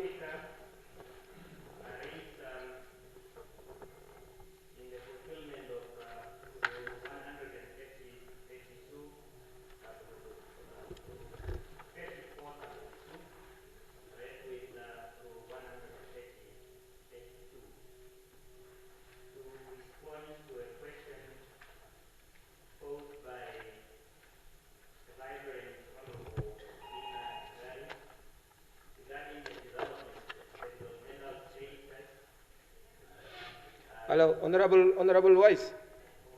Dangi. Just wait. Yes, now you can. Yes, Honorable Deputy Speaker, I was on the margin of indicating that I stood in the fulfillment of Rule 134, Sub-Rule 2, read with Rule 132. In responding to a question posed by a vibrant Honorable Ina Hengari regarding the developmental status and offender register. Honorable Deputy Speaker, given this House propensity to recall matters of legislative importance, I would like to believe that this House remember that this question began in 2020 through a motion sponsored by the revered Honorable Win Mongo, later retabled in 2021 to keep the matter alive. Since then, various consultations were held, discussion paper was developed, and the bill is undergoing a legislative drafting process at the moment. That is insofar as question 1 is concerned. On question 2, Honorable Speaker, if it carries your approval, I want to indicate that a considerable progress has been made, although timeline initially envisaged were not met due to processual dictates. Notwithstanding processual, yes, you can ask your good friend. notwithstanding, Honorable Deputy Speaker, so everything being equal, the Ministry of Justice remain firmly committed to finalizing the register under the 8th administration.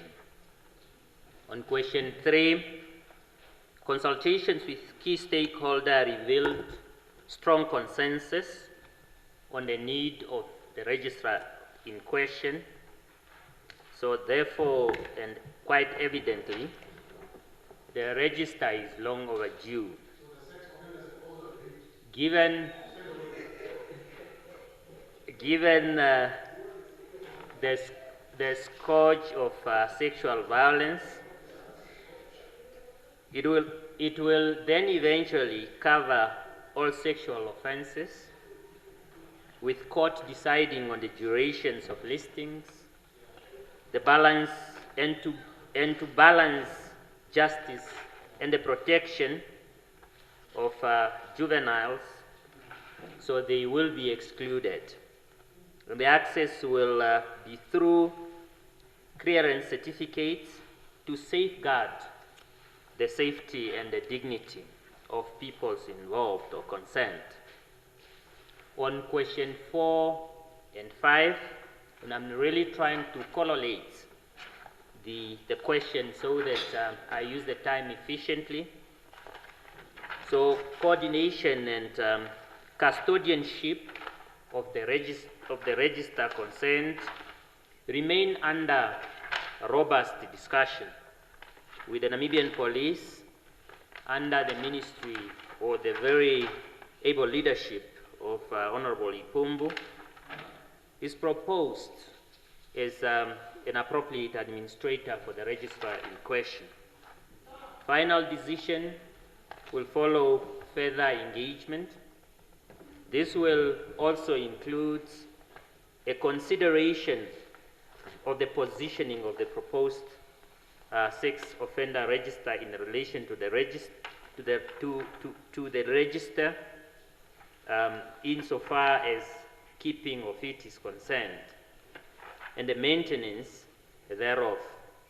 But it's also important that it's not that we do not have any safeguard in place at the moment, because in terms of section 238 of the Child Care and Protection Act, there is a provision made, that intend to meet, the purpose that the register that we are now discussing seek to secure, and albeit in respect of the children. Resources in terms of human capitals are available under the Law Reform and Development Commission. That is insofar as the legislative drafting process is concerned, coupled with what we have under the directorate itself. However, for practical implementation, the process has not yet been costed, for this is a futuristic care. That is insofar as your questions on whether there is a budgetary allocation or provision made. On question 6, which I believe is the last one, I wish to indicate that in parallel, the government has strengthened the laws such as the Compacting of Rape and Domestic Violence Act to ensure tougher sentences and strong victim protection. Honorable members, Honorable Speaker, our people live in fear of sexual violence. This register is not just therefore going to be a legal tool, it is a promise to protect, to ensure accountability, and assure dignity. We can therefore not delay justice any longer. Therefore, in this regard, yours truly and the Minister of Gender, the very able Honorable Emma Kantema, are actively also in pursuit of the realization of the register that is envisaged under Section 238 as a matter of necessity. I would like to thank the member for, with an exception of Honorable Swartboy, I want to thank all members for their undivided attention. Thank you. Thank you very much. Thank you. Disposal, thank you very much.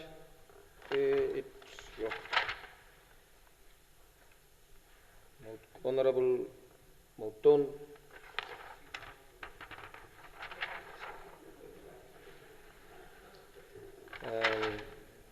Then it's Honorable Leng. Question 64, if I'm correct. Does Honorable Hengombe put a question?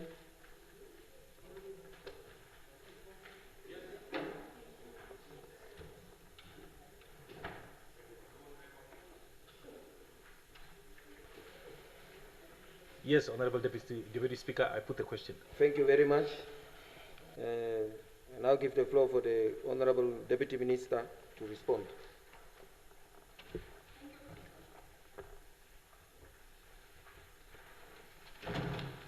Thank you, Honorable Speaker, honorable members. I rise to respond to the questions posted by Honorable Hengombe. I thank the honorable member for asking these questions that provide an opportunity to clarify the Stampriet transboundary aquifer. I will now move to answer the questions as raised regarding the uranium exploration activities of Headspring Investment Pty Limited and the potential impact on the Stampriet transboundary aquifer. On the first question, Honorable Speaker, honorable members, matters relating to water sampling and analysis fall under the mandate of the Ministry of Agriculture, Forestry, Water and Land Reform, who are the custodians of water sample results. The second question, the Interministerial Task Force established to investigate the uranium exploration activities of Headspring Investment Pty Limited make the following key findings and recommendations. Headspring Investment hold exclusive prospecting licenses only, which do not permit test mining or actual mining, which means no application for a mining license has been received to date. The environmental clearance certificate issued is strictly to exploration activities and not mining. No instances of non-compliance with the conditions of the exploration licenses or environmental clearance certificates were observed. Stakeholders concerned are primarily based on the proposed in situ leaching mining methodology, discussed during consultations with the environmental impact assessment in anticipation of a possible future mining license application. There is no confirmed evidence that current exploration activities have caused underground water contamination. Nevertheless, regular water quality monitoring is recommended and should be conducted by NEMWater and Ministry of Agriculture, Water and Land Reform. Honorable Speaker, honorable members, regarding the parliamentary review, I wish to provide a brief context. The Parliamentary Standing Committee on Natural Resources of the 7th Parliament, chaired by Honorable Chekero Toya, alongside the Standing Committee on Economic and Public Administration, which I had the honor to chair, undertook extensive consultative engagement in 2023. This engagement included affected communities, traditional authorities, village councils, and regional governors in both the Omaheke and Hardap regions, as well as the Ministry of Agriculture, Water and Land Reform. Based on those consultations, the communities found no evidence to support claims that in situ leaching mining has or will contaminate underground water. Their key recommendations were: that exploration activities continue in the absence of evidence of harm to groundwater, that the government engage in public education on its findings, especially regarding the impacts of in situ leaching mining. Accordingly, this House mandated the Ministry of Agriculture, Water and Land Reform to permit the continuation of exploration activities by headspring investment under the current license conditions. The third question, Honourable Speaker, Honourable Members. To date, no in situ leaching mining has ever been conducted in the Stambriek Basin. Although the Ministry mandated by this House to grant licenses, we have not granted any mining licenses in that area. In conclusion, Honourable Speaker, Honourable Members, the Ministry of Industries, Mines and Energy remain committed to transparency, public safety and evidence-based decision making, and I thank you. Thank you very much.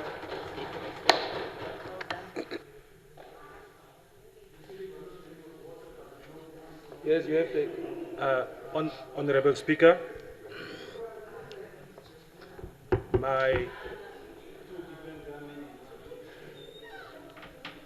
I protected? Okay. Honorable Speaker, since the response came from the Deputy Minister, my follow-up questions that I have, I would not rather pose to her. I'll wait until the Minister himself is in the House, then I can take it further on, if I'm allowed. No, you see, this is the session for that question. But however, if you want to raise another question, that is solely up to you. But this is the session to dispose of this matter. She's fully mandated to entertain, dispose of this question. Yeah. All right. Test the understanding and shock yourself. Thank you so much. What happened now? Oh, okay. Honorable Deputy Minister, seeing that there has not been any practice on in situ leach mining and no licenses were issued, what we see here as a nation, speak to when you are spoken to. If not, just address the presiding officer, honorable member. Thank you. What is very important here is to know whether the opportunity that has been granted here for us to look into the in situ leach mining is going to manifest or not. I want to know whether this process is going to take place or not. Thank you. Thank you. Honorable Deputy Minister. Thank you very much, Honorable Speaker, honorable members. I thank the honorable member for raising his questions. Unfortunately, according to Rule 129, any questions must be raised to the honorable minister. I just disposed the answer of the questions raised previously. So, I will defer the question. Thank you. Okay. Thank you very much. Because that's what he was asking.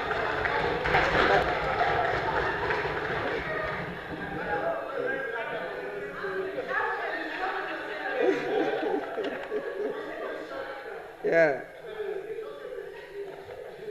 No, well, yes, let's continue. 63 is, 64 is disposed of. 67 is a question by Honorable Jonas to the Minister of Jet. No? Oh, okay. Progress. 68 is the question by Honorable Fries to the Minister of Home Affairs. Yeah. Oh. Yeah, I think the Minister alluded to that. Yeah, that you are doing both of them. Thank you very much. Question 69, no. Question 72, it's not here. Yeah, question 73 by Honorable Kangulu to the Minister of Defense and Veteran Affairs. Do you put the question, Honorable General? Deputy, I put the question. Thank you very much. Thank you. Honorable Minister of Defense.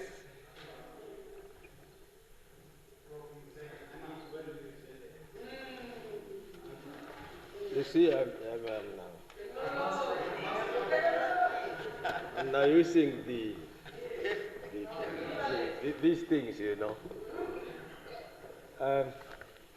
Honorable Deputy Speaker, thank you very much for giving me the opportunity to answer my honorable friend, Honorable Kanguru, on issues of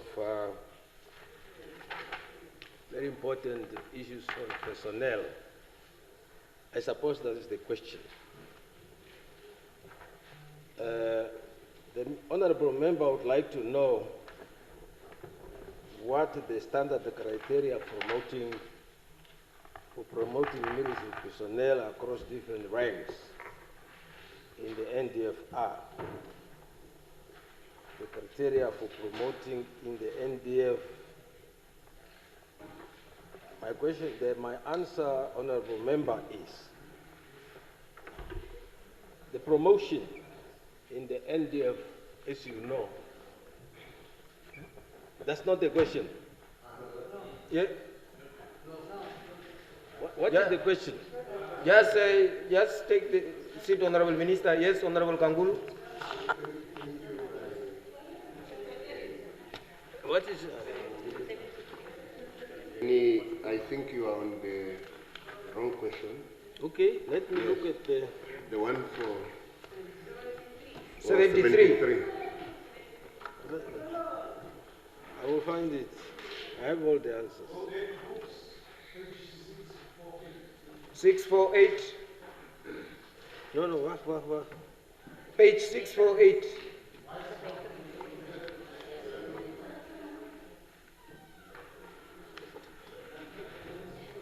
Yeah, 73, ne?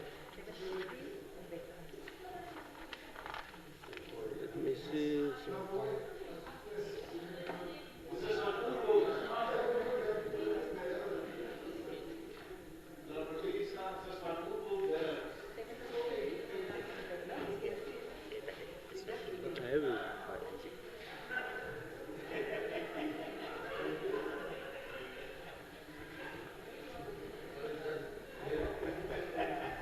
Okay, since the senior, maybe I must. I'm ready now.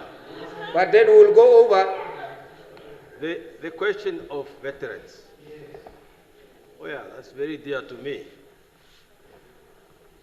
The honorable member wants to know the criteria there is to identify and recognize these veterans. Number one, you must have been a veteran participant in the cause of Namibia's liberation struggle. Maybe not. That is not necessarily Just an issue. answer. A lot of them were identified with SWAPO, but don't disturb me. Yeah. So that is number one. You must have participated.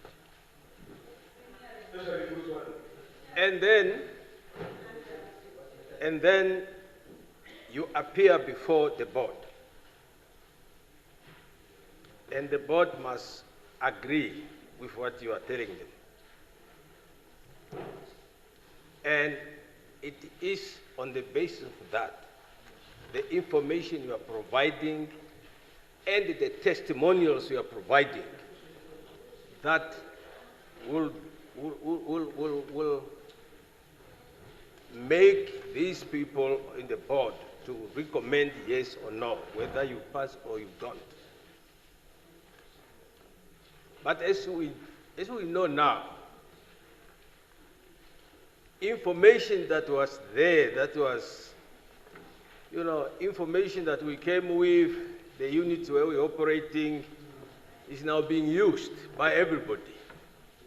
We have passed on the information now. There's quite a good number of people who are in there who are supposed not even to be there. Because the filtering system faltered somewhere. As a result, the number is a little bit overstretched, or the resources are now being overstretched because of that.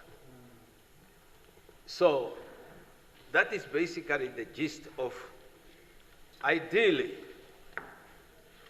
by now, we should have finalized the registration of veterans. But now and then, there are veterans cropping up.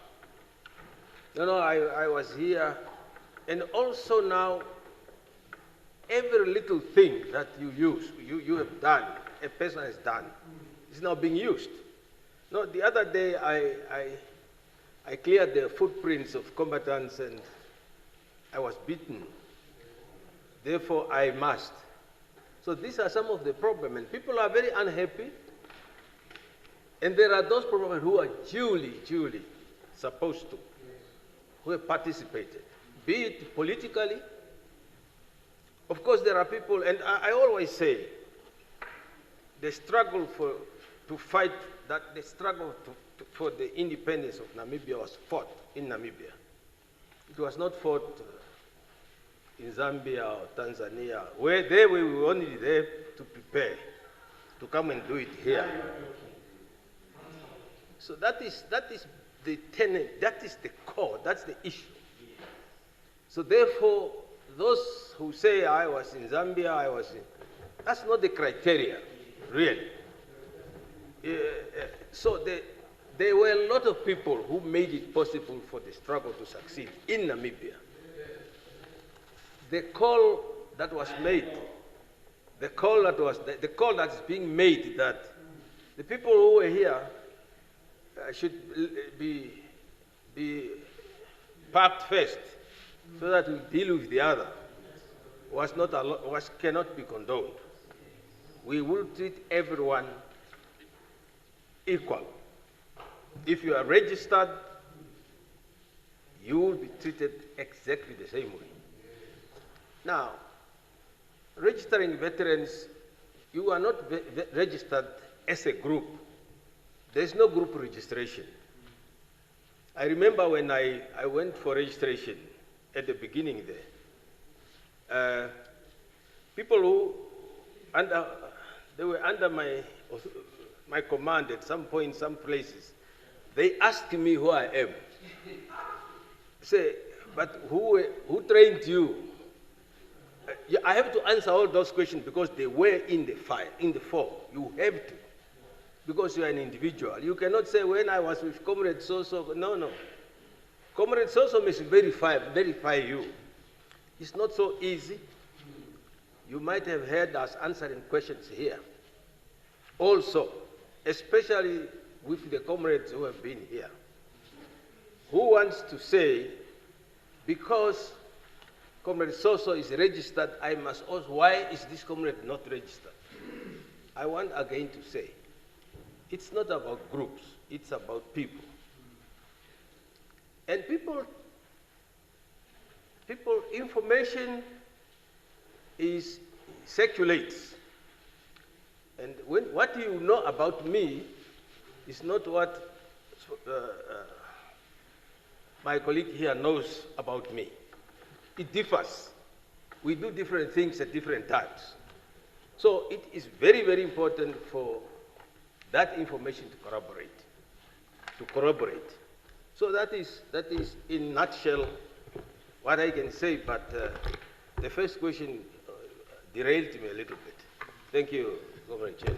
Thank you. Satisfied, Commander?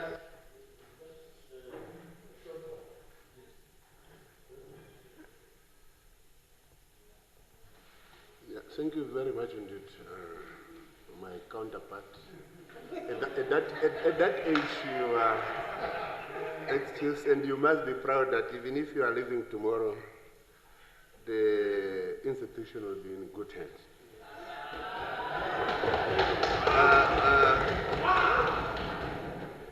Honorable Minister, it's just I really appreciate, and I think even the public out there, particularly the veterans, could be able to appreciate also for that information.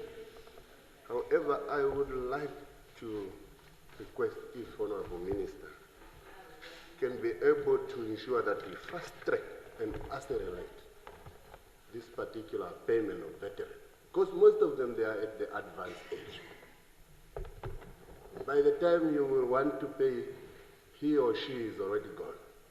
Can we make sure that this project is finalized and whoever entitled is entitled?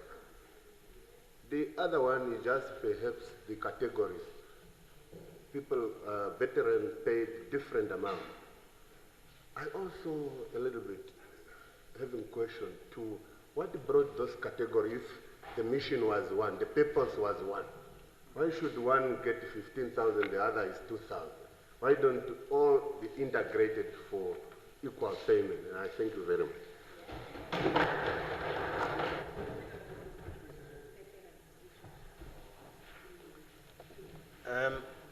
Thank you again, Honorable Kanguru. You know, it's not so easy to, to come this side. It's very difficult, but well, that is the culture of our country. We don't mind about those things. Honorable, the point is, there is goodwill. We have tried. We have tried.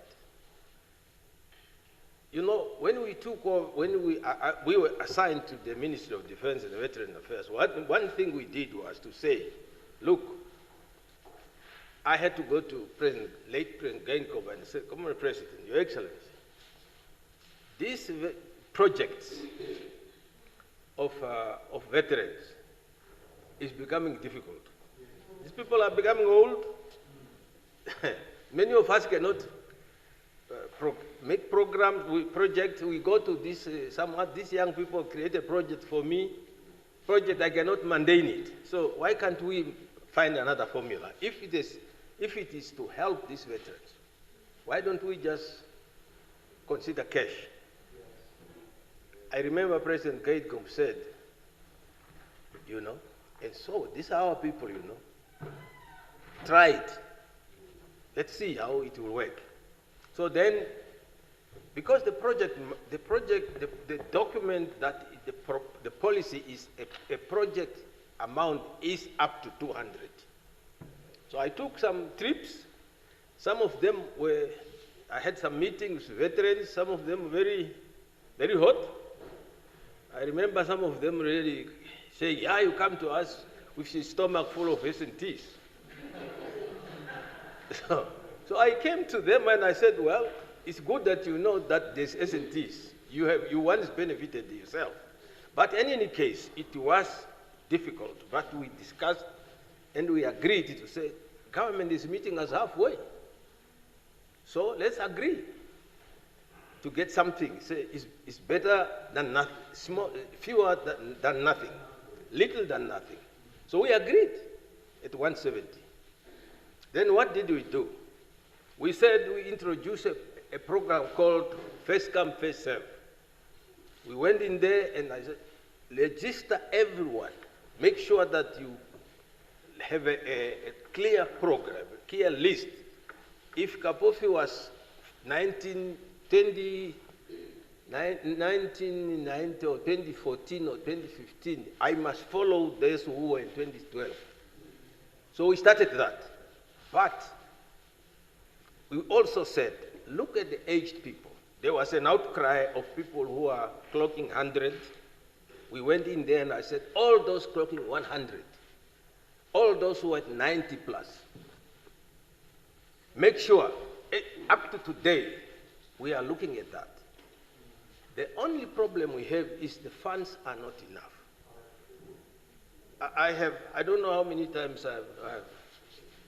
I've spoken to my colleague, but they say you can only cut your jacket according to the cloth you have. It's unfortunate. I can tell you that is one of the traumatizing portfolio one has. When your colleague, those that you know, coming to you, they're telling you with all kinds of ailments, but you are not able to support them.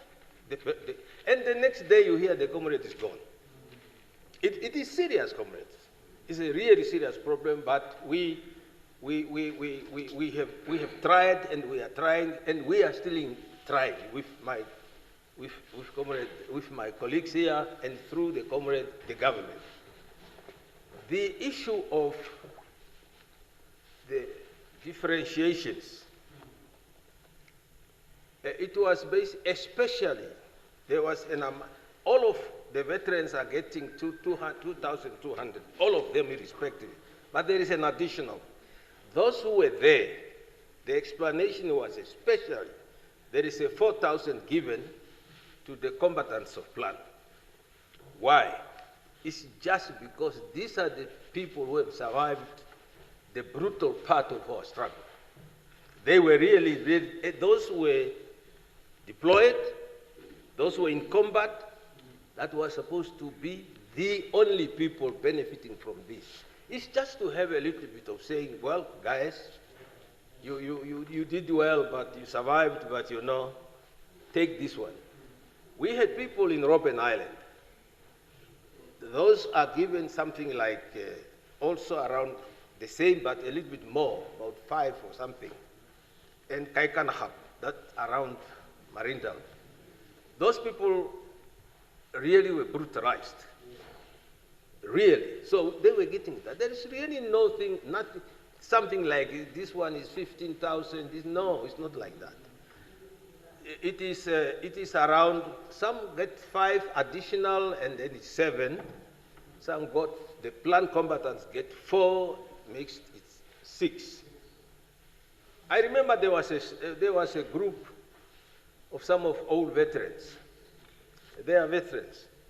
You know, we diverted also from the provision of the law. The law said you must have been consistent, persistent.